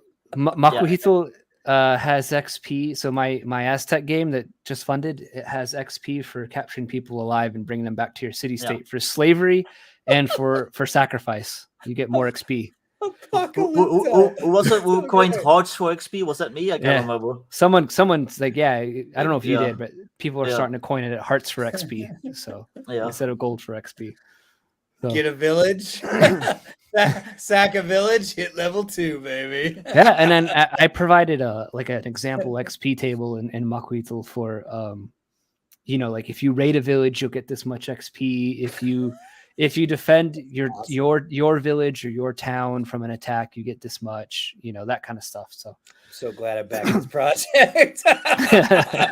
I'm just like, I want to write like a post-apocalypse game and make it like bullets for XP, but if you actually use it deducts your XP. So like, do I want to shoot this guy or do I want to level up? So you do have a pre-launch page. I didn't notify me. I'll log in and do it later. I thought I did. It might be because you're not logged in. Maybe that's what it is. I'm not logged in. You're the artist. You don't have to care. I'm pretty sure I did notify it because I saw yours when you were doing the pre-launch about the same time I saw Macrease do his. So people, if they want to, I'll throw this in the chat so that people can. Oh, thanks. Yeah, I'm just I'm not doing it quite yet. I'm gonna probably right now I'm shooting for like end of February, March, possibly April, May. It just depends on a couple other things going on in my life. But like I know that it's not a good time to do Kickstarters right now, so we want to wait till after the Christmas season. So I was just like, man, the earliest you could do is February. So yeah, I'm gonna do mine early 2024, I think. My updated Modern Necessities plus all the supplements. Yeah, that's cool.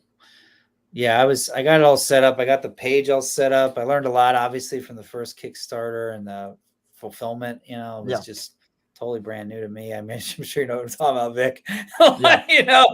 John, you will know soon. Well, I'm going a step beyond you because I'm doing offset. Oh, so yeah. Baller. So I'm getting books printed in Lithuania, and then I got to have them ship on a boat across the Atlantic Ocean to New York to the fulfillment company. So I think they're in New York. Yeah. They might be in Michigan, actually. The company that I'm using to import the books is in New York. Nice. So it's probably going to go into New York, and then I got to get it to the fulfillment company, and then they're going to get it to the backers. So yeah, I ended up because embedding it into the price of the book, because I was like, I'm doing offset print. I am not getting a pallet of books shipped to my house and shipping this out myself. That just sounds like a nightmare. I want nothing to do with that. So Yep. I'm like, not there yet. Let me finish all 3 volumes and I'll see what happens after that. I don't print on demand for now. And if I earn it, I'll go offset after that. That's kind of I'm sticking with print on demand. Like fuck everything else. Yeah. Mock Beetle is just special to me, so I just wanted to make sure, like, I felt like it needed a special offset print, but we'll see how it goes. It looks really great. I was really excited when I saw you do it. I was like, oh yeah, baby! But I did not know about XP for slaves. Now I'm really excited. I mean, I don't shy away from them as a culture. You know, that's how they advance themselves in society. I went to war. I brought 4 people back for sacrifice. Now my status is elevated in society. Like, that's just how this works, you know. Them's the rules. So,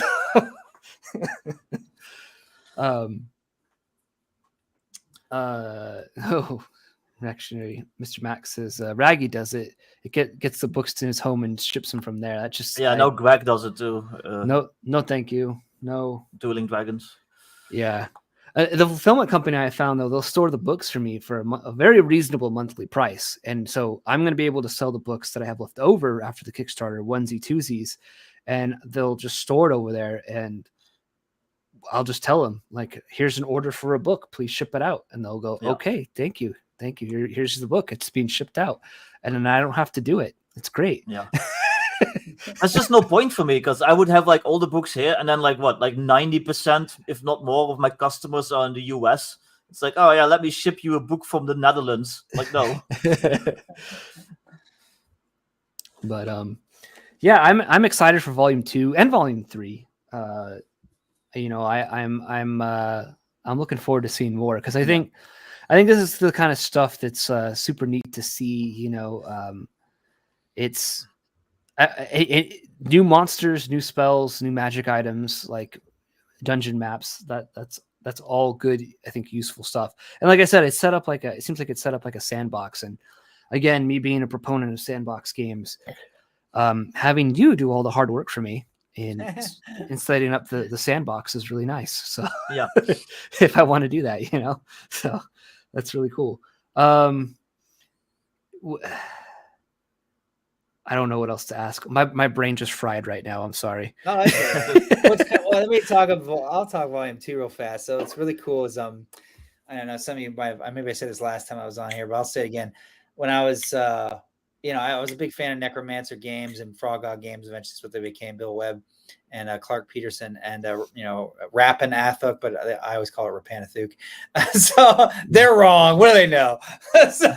so like I turn around and there was one of their products was called Vault of Larencar, and that was like, it was supposed to be this underground tunnel system under this valley, and they went like that. The 2 maps like linked at a bunch of different places with these underworld tunnels. It's one of my favorite products of all time. I was like, oh my god, that's so genius! Like, I remember seeing it and just thinking it was like, I'd never seen that before. You know, even though I'm sure it was in other products.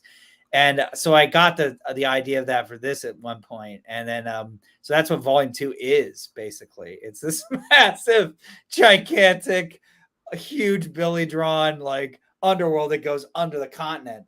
And so it's like a whole second under, like, wilderness. Yeah. With all these connector points. I think there's like, right now there's like 29 that I've got so far. And I might add a couple others to make it more fun. But basically just, you know, so much like, players can go up, down, left, right, if they want to go, and then they all connect with the castle too. You know, like the castle's tons of ways into it. So I'm really excited about like people seeing how all the interconnectedness, you know. And I love, remember like Zelda games, like, you know, you see that tower there, and you're like, I can't get into that tower, and you're annoyed. You're like, how do I get in that tower? And then later on, you find the blue key. It matches the door. So I did a bunch of that kind of stupid stuff just to piss some people off who don't like it. But I've got lots of that. So you might find something in the underworld that, oh, God, that's how we go to blah, blah, blah, blah, blah up there, you know? So it kind of, there's that sort of Zelda puzzle. Not too over the top, but, you know, it's there. Yeah. Yeah. So what would you say, like, designing a, well, got Brian James here at this comment here. We played Rappin'. How do you say it? So it's Rapanathuk, I think, is the correct thing, but I always called it Rapanathuk. That makes it sound more like fantasy. That makes it sound more like some actual like ancient race would call it. Rapanathuk sounds like American, and I don't know. You know what I mean? Like, I don't know. It might be crazy, but So Bill Webb told a funny story about it. I was on the phone with him a couple months ago, and the guy was talking like really fast on the phone. If you ever met him, and he's like really, he really amped up, dude. You know, he's like, "Hey man, blah, blah, blah." I was like, "Whoa, Bill Webb, it's so cool," but he's talking so fast. So, so Bill, he's like, I told him, I was like, "Hey, I just want to tell you, not to fanboy out here on the phone with you, but your dungeon's my favorite of all time." And he goes, "Thank you so much. But you know what? Funny story about how you mispronounced the name wrong." And he tells this funny story about his daughter, and his daughter's at this table, and they're at some convention, and nobody knows. The guy at the table who's running the game is running, Rapanathuk, and he's calling it Rapanathuk. He's like Rapanathuk. And then the girl turns and says, "I just want to let you know that's actually Rapanathuk." And then he's like, "No, what do you know, girl? What do you know you're talking about?" Finally, she's like, "By the way, he's my dad." Oh, the whole table, like laughs at him, mocks him, and throws him out. No, just kidding. But what would you say is like has been the hardest? Because I've never designed a mega dungeon before, anything like this. What has been like, if you can pinpoint one thing, what was the biggest hurdle in designing it? Not necessarily like the logistics of all this, like we could say getting a good artist is hard. Finding the writing of it is obviously a big part, but like excluding that stuff, like, what was like a big daunting task, that with designing a mega dungeon? I'm curious, I mean, I think the first thing that probably everyone is just like, if it's like one designer, you don't want to run out of ideas, or you get to the point where you start getting repetitive. And that can be tricky. And I think with a product this size, that is definitely a danger, right? Like, because sometimes that can get, you come to the same ideas over and over again, right? And everyone struggles with this, I think, on some level. So like, that's why I like the collaboration, like, because, say like John or Vic or whoever comes in and, hey, here's some ideas. And like my one sort of plain vanilla idea suddenly just got a life fusion into it, where it takes me in a new direction. Suddenly it's really engaging and fun. And I think that's one of the big things is like trying to keep it where the whole thing is cool and fun and not boring, and not repetitive. Sometimes you want repetition to an extent. Like if you think about it, like if you come across the bronze gorilla monster, okay, whatever. First time you fight it, oh my God, it's the bronze gorilla monster. It does bronzy stuff and it's gorilla-y and throws bananas. I don't know how to handle it, right? And it kicks your ass, right? But like the second time you run across it, now I can dodge it like Link or something to the game, Yeah. Like you get to like the player gets to feel like they learned and conquered. So you want that. But I think there's a point where you don't want constant gorilla monster, like over and over and over again. You just want to give them enough and then move on. So I think that's one thing that I would say. Yeah, because I feel like I run into that with some of the things I design, is like you kind of get in an echo chamber of yourself. Right. So it is I find it super valuable to run ideas past other people. Like I said I wasn't going to do it, but I started working on a 0E clone. Yeah, you did. It uses it's gonna be a what if it's 1974 and all you have are the 3 LBBs and chainmail. How do you run this game? And so it's my take on like how would I do that? And it's been super helpful for me to run it by people, because if I had just been stuck in my own head, I'd be getting so many things wrong. So being able to bounce ideas off of friends and stuff like that has been, they'll be like, no, John, this is completely wrong. You totally misinterpreted whatever this means. So like, this isn't going to work. That's super helpful. So yeah, I agree. Having people you can bounce ideas off has been super helpful to me. I've never designed a mega dungeon, but I kind of want to at some point. I don't know. Yeah, same. They're fun. I kind of want to do one for Atomic Punk. I've talked about this before, where it's like the Mall of America kind of thing in Atomic Punk, but that's like a vault beneath it. Like, I think that'd be awesome. And then I had like an idea for kind of like a Black Mesa type thing for like modern necessities. I think also would be cool. Black Mesa would be cool, because I love Half-Life. Yeah. I think Half-Life is a fun game. So yeah, I still play Half-Life from time to time. What you gotta do, Vic, you ought to look at old Doom and Quake games, like Yeah. the complex, Yeah. the focus. You know, I just like the idea this of like, massive, like huge, like you know what I Yeah. mean. Let's kill the strobe. yeah.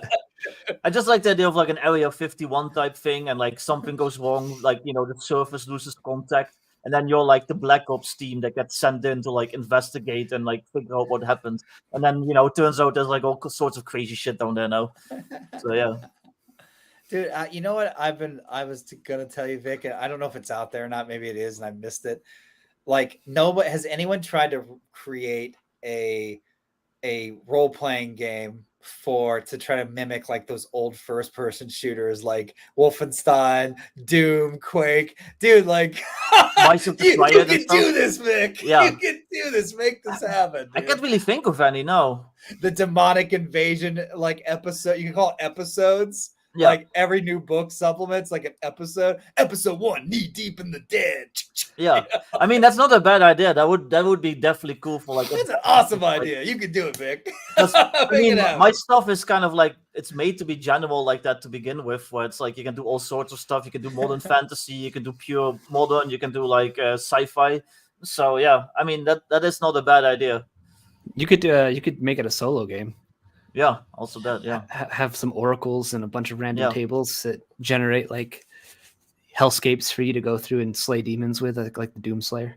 Yeah, that'd be cool. Yeah, you're gonna have stretch goals like Trent Reznor will be doing the soundtrack, yeah, like old school Quake 1, and I think was it Rob Zombie or someone did 2. Yeah. Remember that? Maybe once I've had my third like $500,000 Kickstarter. Yeah. Well, even my first, which will never happen, but boy can. If I make $15,000, Trent Reznor, we'll be doing every track. Shane saying Lost Dungeon of Ohadi. Like, that'd be a fun one. I should do that. Ohadi is just Idaho backwards. So yeah, it's a fantasy map. It'd just be a fantasy map of Idaho with a mega dungeon under it. Yeah. Lots of gems, gems and jewels. We are the gem state over here. So yeah.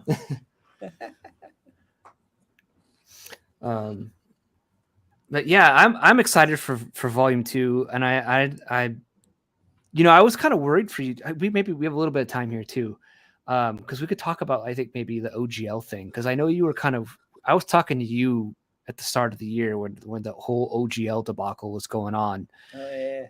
And I felt bad, man, because you were sort of like, I don't know what I'm going to do. Like, I just funded, and like, am I going to be able to continue to do this? Like, what's going to happen to Gods of the Forbidden North? And obviously it's worked out. But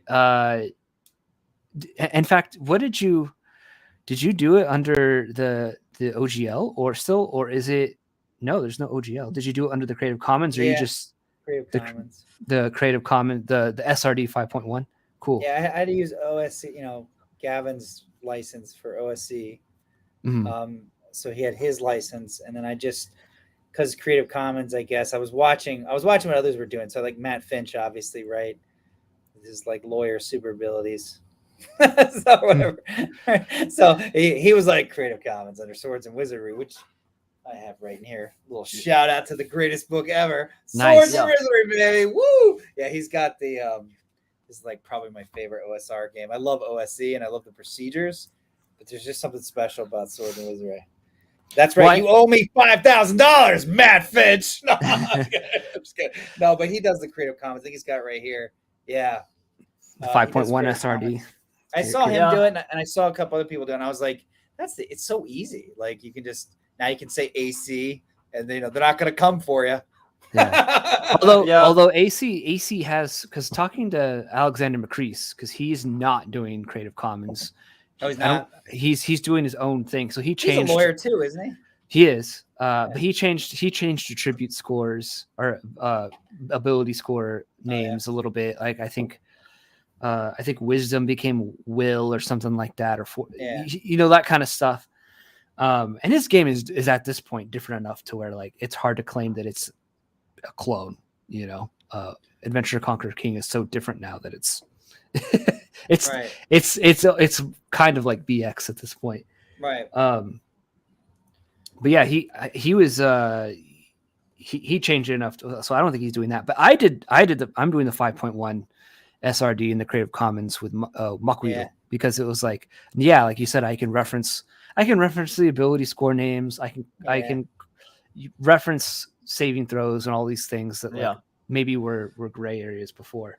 But I just remember talking to you and you were just like I felt bad for you because I was like, I'm sorry, man. Like this sucks. It sucks for all of us creators right now that this might be going down the tubes, but obviously it worked out and I'm glad it did. And we can like, get this book in our hands and the subsequent volumes. I wanted to avoid for modern necessities because there's also old school essentials. I also wanted to avoid the OGL. I haven't done the Creative Commons either. Maybe I should do that for the updated version just to be safe. But basically, I emailed them. I was like, "Hey, I don't want to use the OGL because of what just happened. Is there like some kind of like deal we can make?"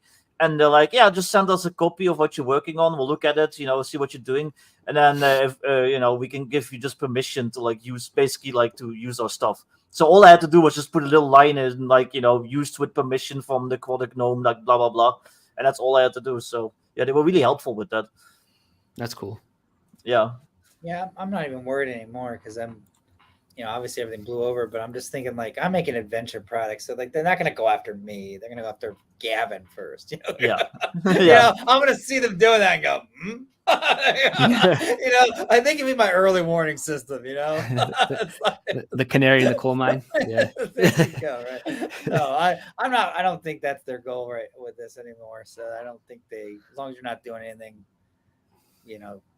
directly with what they're doing. So, but yeah, I don't know if Wizards really cares so much about some of these. They don't really care about the old school rules. I don't think they care about. I think they want some money from the OSR, but they'd probably rather all of us play 1D&D on their VTT than sell us like PD. I think they begrudgingly sell the PDFs and stuff on print on demand of the old stuff because it's just they know that they could make a little bit of money with little effort with that, with something they didn't make.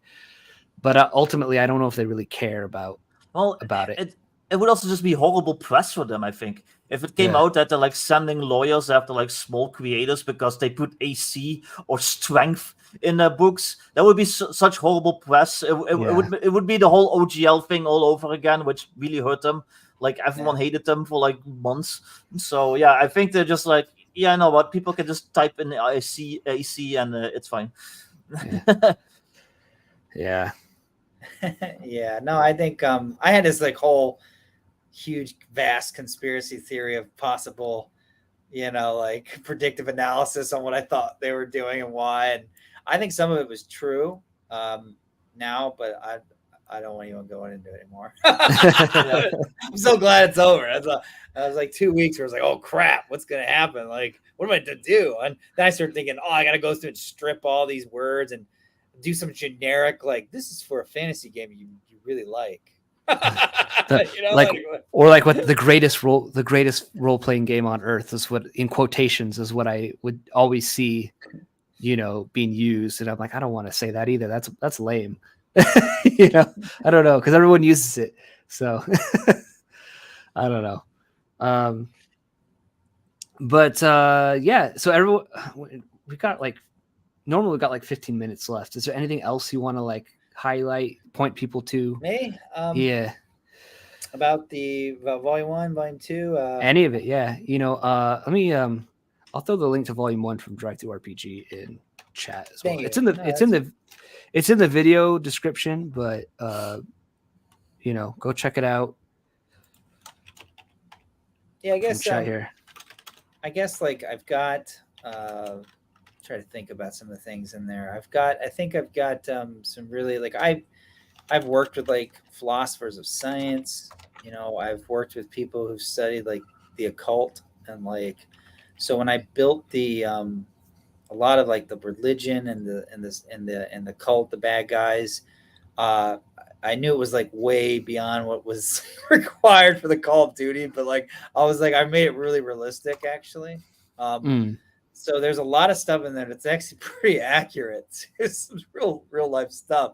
Some of it's been blended and put together, obviously, and you got to fictionalize. But like, I'm trying to more be fun than realistic. But I did a lot of research. Like when I did the Arctic research, like a weather system I told you about was 8 pages. Obviously, I simplified it so it's not as realistic now, but like it's still. I mean, even the changes that Joel and I made, like it's still pretty good. It's just it's simplified things, like and you're gonna lose a little bit from that. So like a lot of this stuff is actually pretty accurate. Like the reason I wrote all this actually is kind of funny. I did to a work trip. I had to go to Alaska all the way to Fairbanks.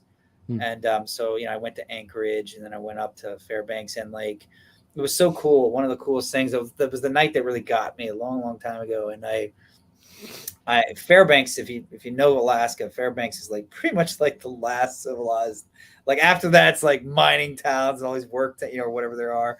So like there's like one place called Dead Horse if you go like over because that's where I guess all the horses died, stuff like that. So like I turned around and like I was like, okay, like one night I was like I gotta go see the Aurora Borealis. So I drove my rental car out north, the only highway north, and I went about 10-15 miles or so, and then I just pulled over and turned the lights out and turned the car off.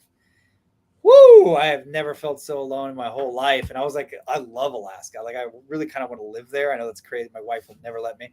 But I really want to live there. And it was just beautiful. I mean, it was just, I've never seen a place quite like it. And after that, I was like, I want to do like an Arctic. There's just something about the Arctic North, like think of the old Forgotten Realms, like books and all these other settings where the North is kind of predominant, even Conan to some extent, right?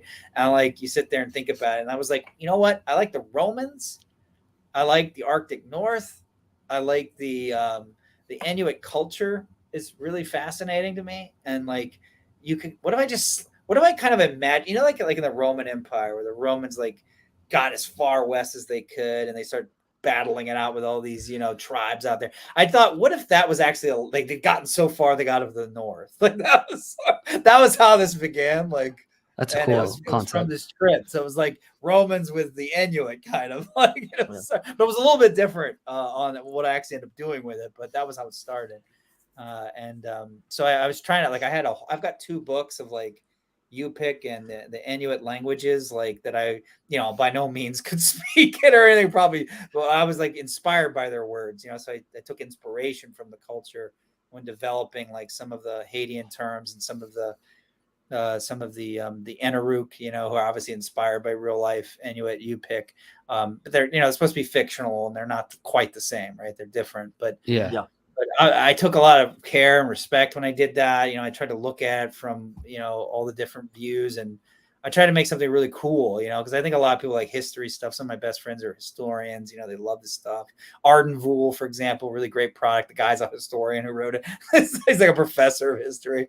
So, yeah. So it's really cool stuff. So I really did a lot of research for these books.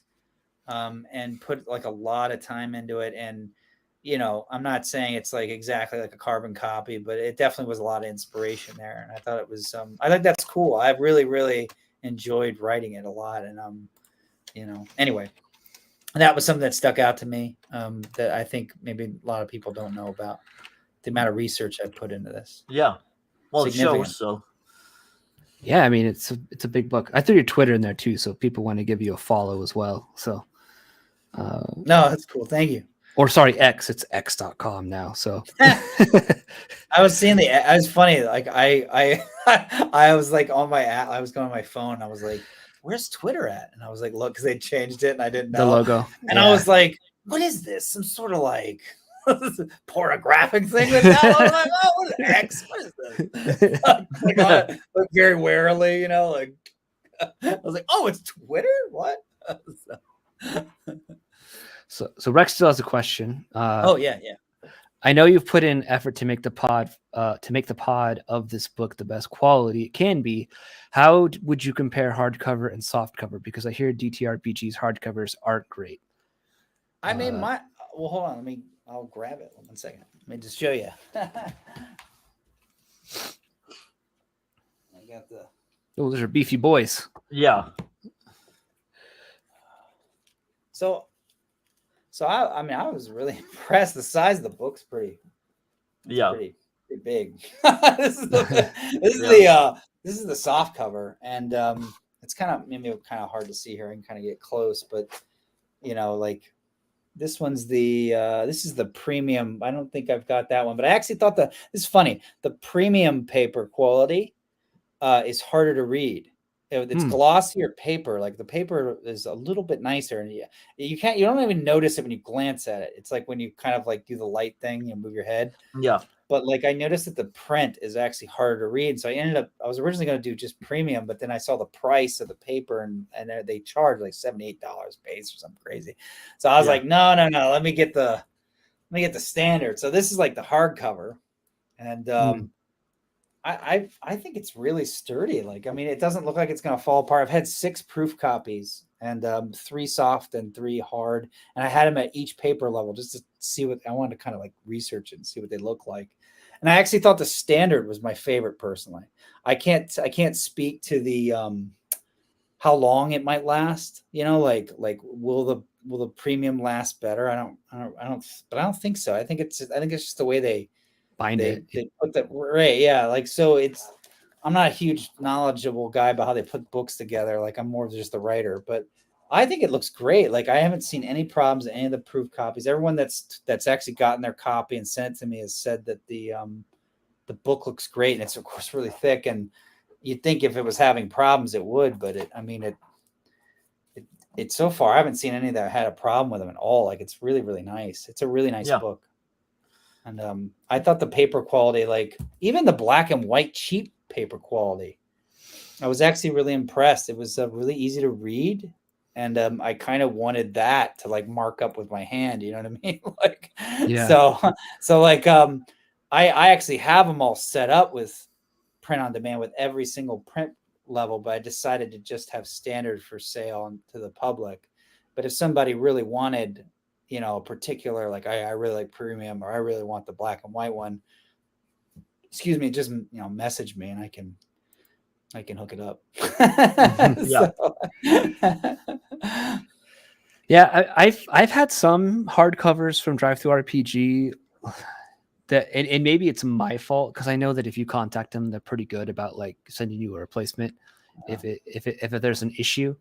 But like my 1E AD&D 1E print on demand books, I noticed that when I got the hardcover the Dungeon Master's Guide, like it was already falling apart when I got it, and I should have messaged them and been like, I need a new version, but I didn't, because it seemed like it was maybe going to be okay, and then it started to fall apart. So, but I've had other, like I got this one here. I got this in recently. Wolves of God by Kevin Crawford, and it's Drive-Thru RPG print on demand. I think this is premium color. Okay. And you know, has like, you know, side note, I like the interior of this because he tried to make it look like a Bible, and I think it's great. But this seems like it's very good quality. It seems like and this is a thick boy too. So you know, I don't know. I would say it's probably okay. We'll see.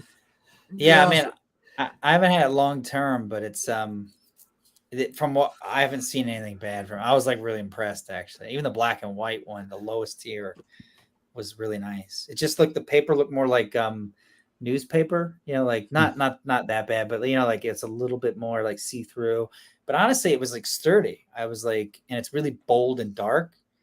And that was one of the things I was a little disappointed with the premium, was that even though the page looked like really glossy and really nice and felt nice, like when you looked at the lettering looked gray. It wasn't black. It was harder for me as a half-blind 41-year-old guy. I had to get his glasses out. I was like, dang, I can't read my own. You know, I was a little like, I'm just gonna go standard. How are you happy with your book, Vic?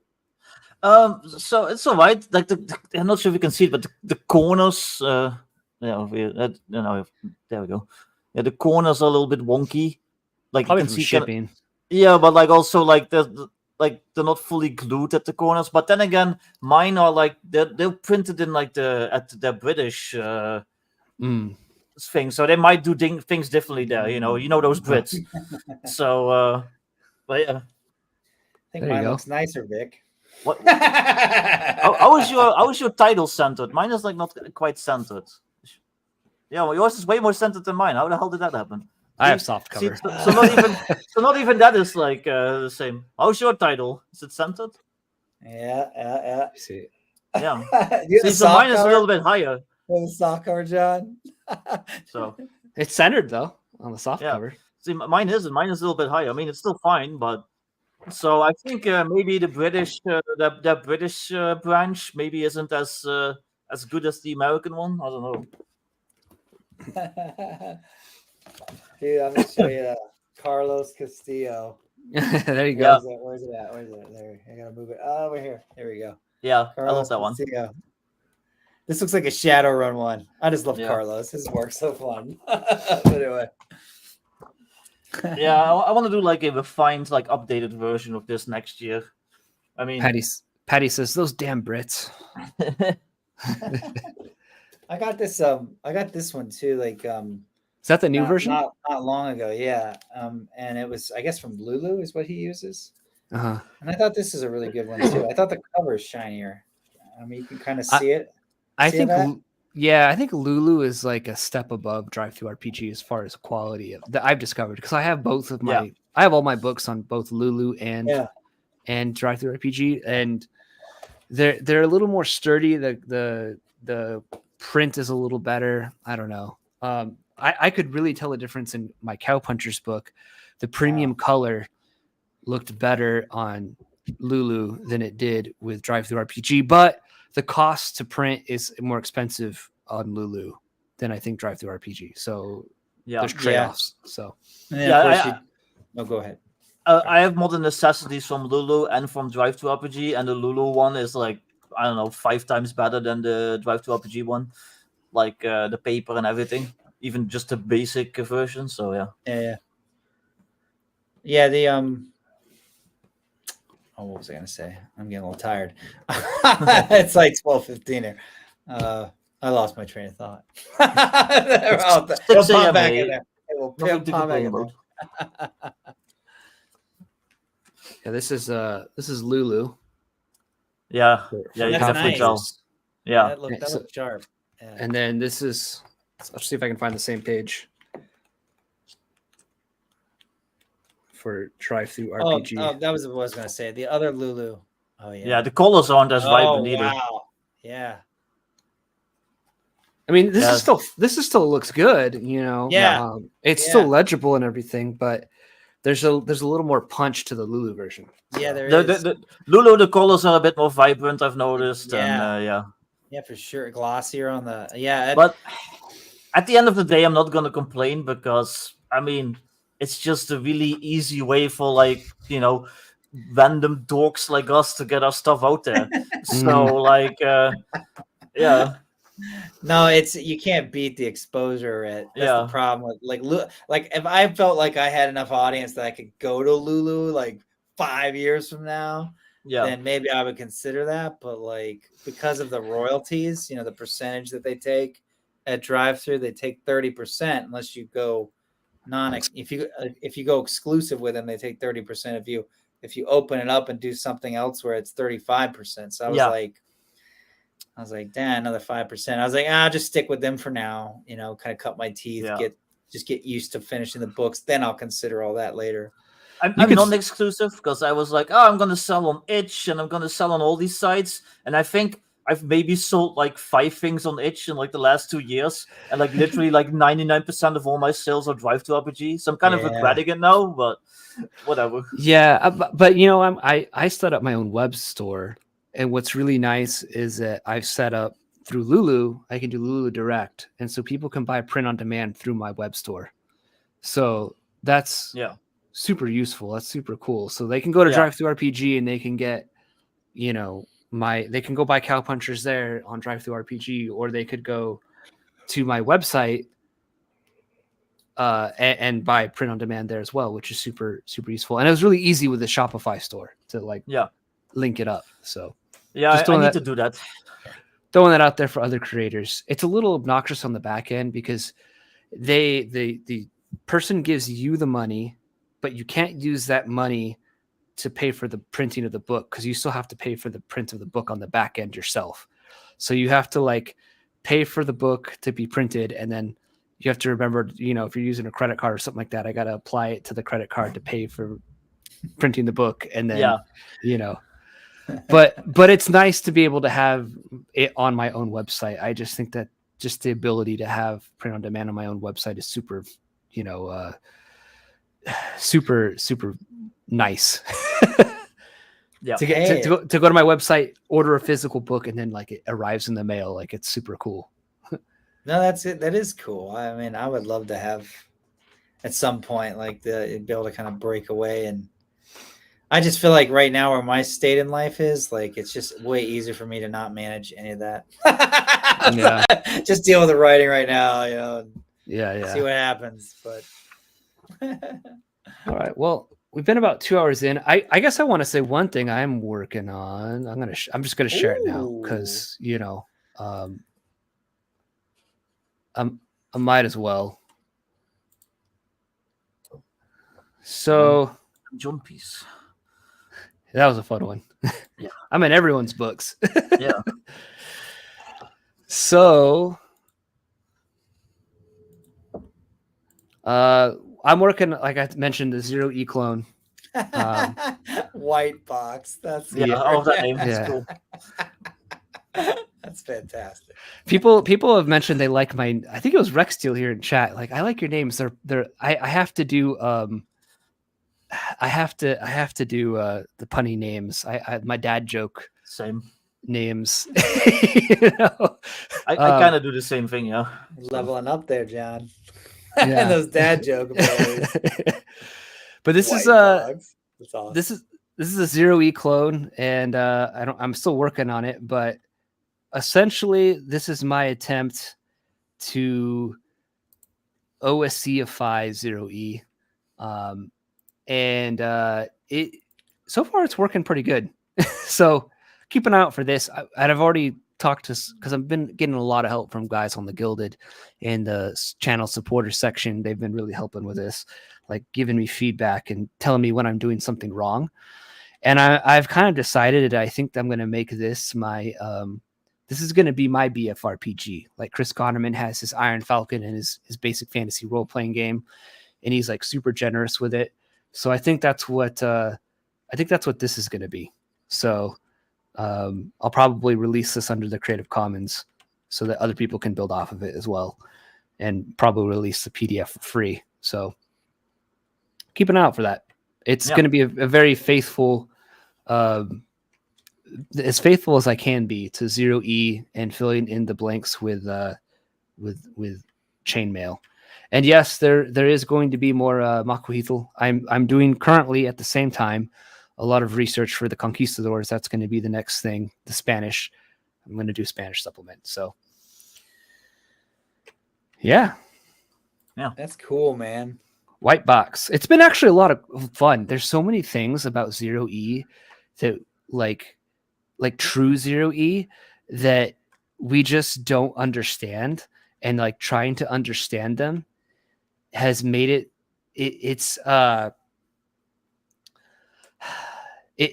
crazy. It's a more complex game than we give it credit for, and it's actually a lot more heroic than we give it credit for. We talk about like the mudcore style thing, you know, of like levels 1 through 3 and then you die, and it's like if you look at 0E,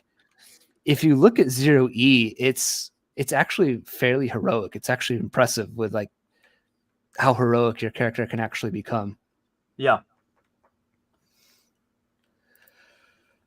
Drive to RPG is really good with replacements. Also lost books, because UPS lost my 2E PODs that I bought, and then they arrived anyway, but they still sent replacements. So now I have 6 books. I like that art, John. Is that all you?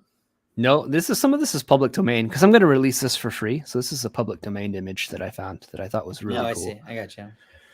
So the one up top, that's not me, but I'm not afraid to use public domain images. So yeah, I mean, some of them are really good. Yeah. But you know, my hope is to make 0E like more like 0E plus chain, filling in the gaps with chainmail. Like again, the idea is like it's 1974. You're in your parents' basement. How do you play this game? All you have is 3 LBBs and chainmail, and maybe a few strategic review issues, you know, and that's all you have. And it's again 1974, 1975. Supplement 1 Greyhawk hasn't come out yet, and you want to run this game. So that's kind of been the way I'm going about it. Yeah. Cue the Stranger Themes or Stranger Things theme song.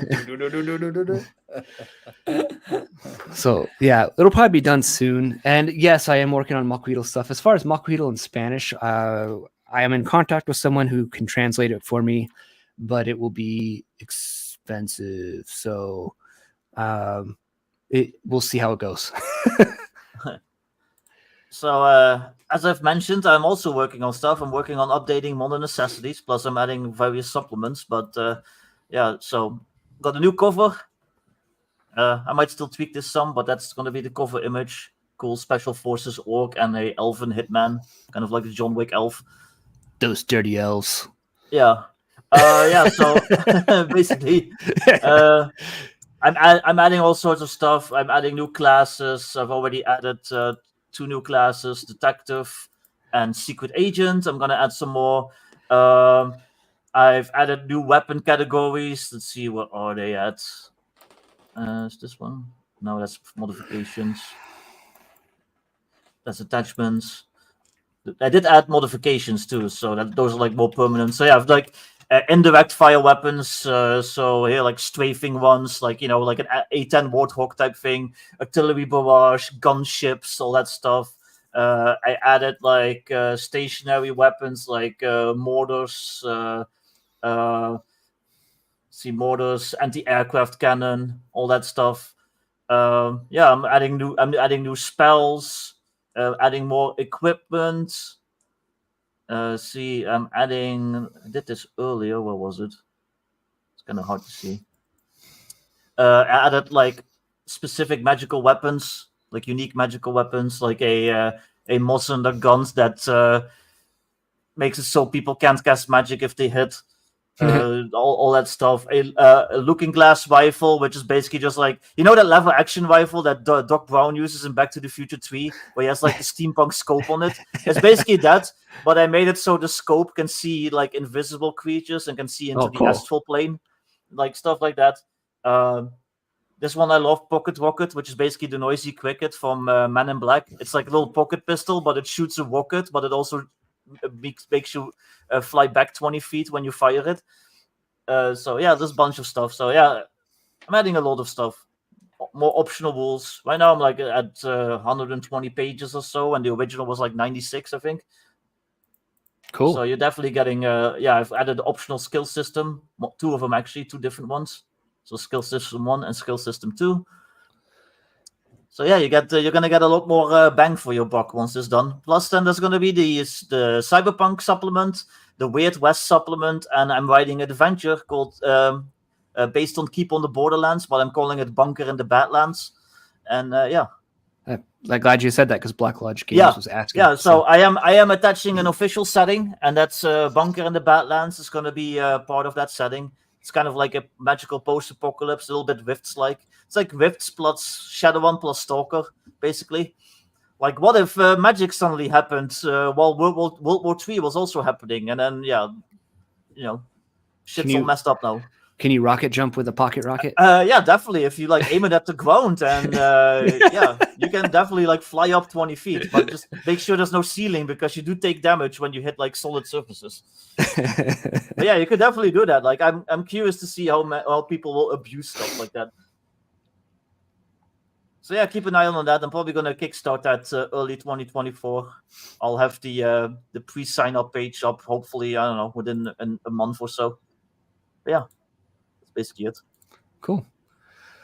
Well, I think we're already over time, and I know Rob's tired. It's late. Yeah. I'm tired. It's early for Vic. Thunder Moose asked me a question. Rob, did you ever have the Forbidden North stuff invade your dreams while you were working on it? A little bit. During this summer in particular, when the deadline was looming. I felt like the pressure, maybe the stress of like, oh my god, I gotta get this out. I was having some waking dreams of like Anaruk tribal stuff. Waking up, Tarngrak, I don't know what's going on, and waking up and being a little confused. So I've had dreams of like myself designing mechanics, but I can't remember. But I can't remember any of the mechanics I designed in my dreams, unfortunately. So, I had that recent one that I've told you about, where I dreamt about writing a superhero RPG, and I actually remembered it. And I was like, I woke up and I was like, you know what, that would actually work the way I wrote it. So now I'm gonna do one. So now it's actually a project that's on my list. So that meme of like, what's your source, Vic? And it was like, it was revealed to me in my dreams. Yeah, pretty much. You can actually use that. So. Yeah. Well, cool. I'm getting tired, but I think we're all getting tired. So I think we'll end it here. I want to tell everyone, go check out Gods of the Forbidden North. It's a really cool setting with a mega dungeon and a monster manual in it. So yeah, definitely. go check it out. Sign up for the pre-launch for the Kickstarter. Keep an eye out for Vic's Modern Necessities 2, and keep an eye out for White Box coming soon. And then keep an eye out for White Box Modern. You should do it. It'll be. I mean, it could be fun. It'll be in the Creative Commons. Yeah. But yeah, check out Rob's stuff. His links are in the video description. If you scroll up, you can find his Twitter too here in chat. And thank you for coming on again, man. It was fun talking to you as always. Yeah. Anytime, man. Let me know. All right. Well, we'll catch you guys next week. Thank you guys for watching and for good questions. And I don't know who's going to be on next week, if we'll have a guest, but we'll figure it out. And we'll see you guys next time. Yep. Thanks, John. Thanks, Vic. Bye, everyone. Thanks, No everyone. problem.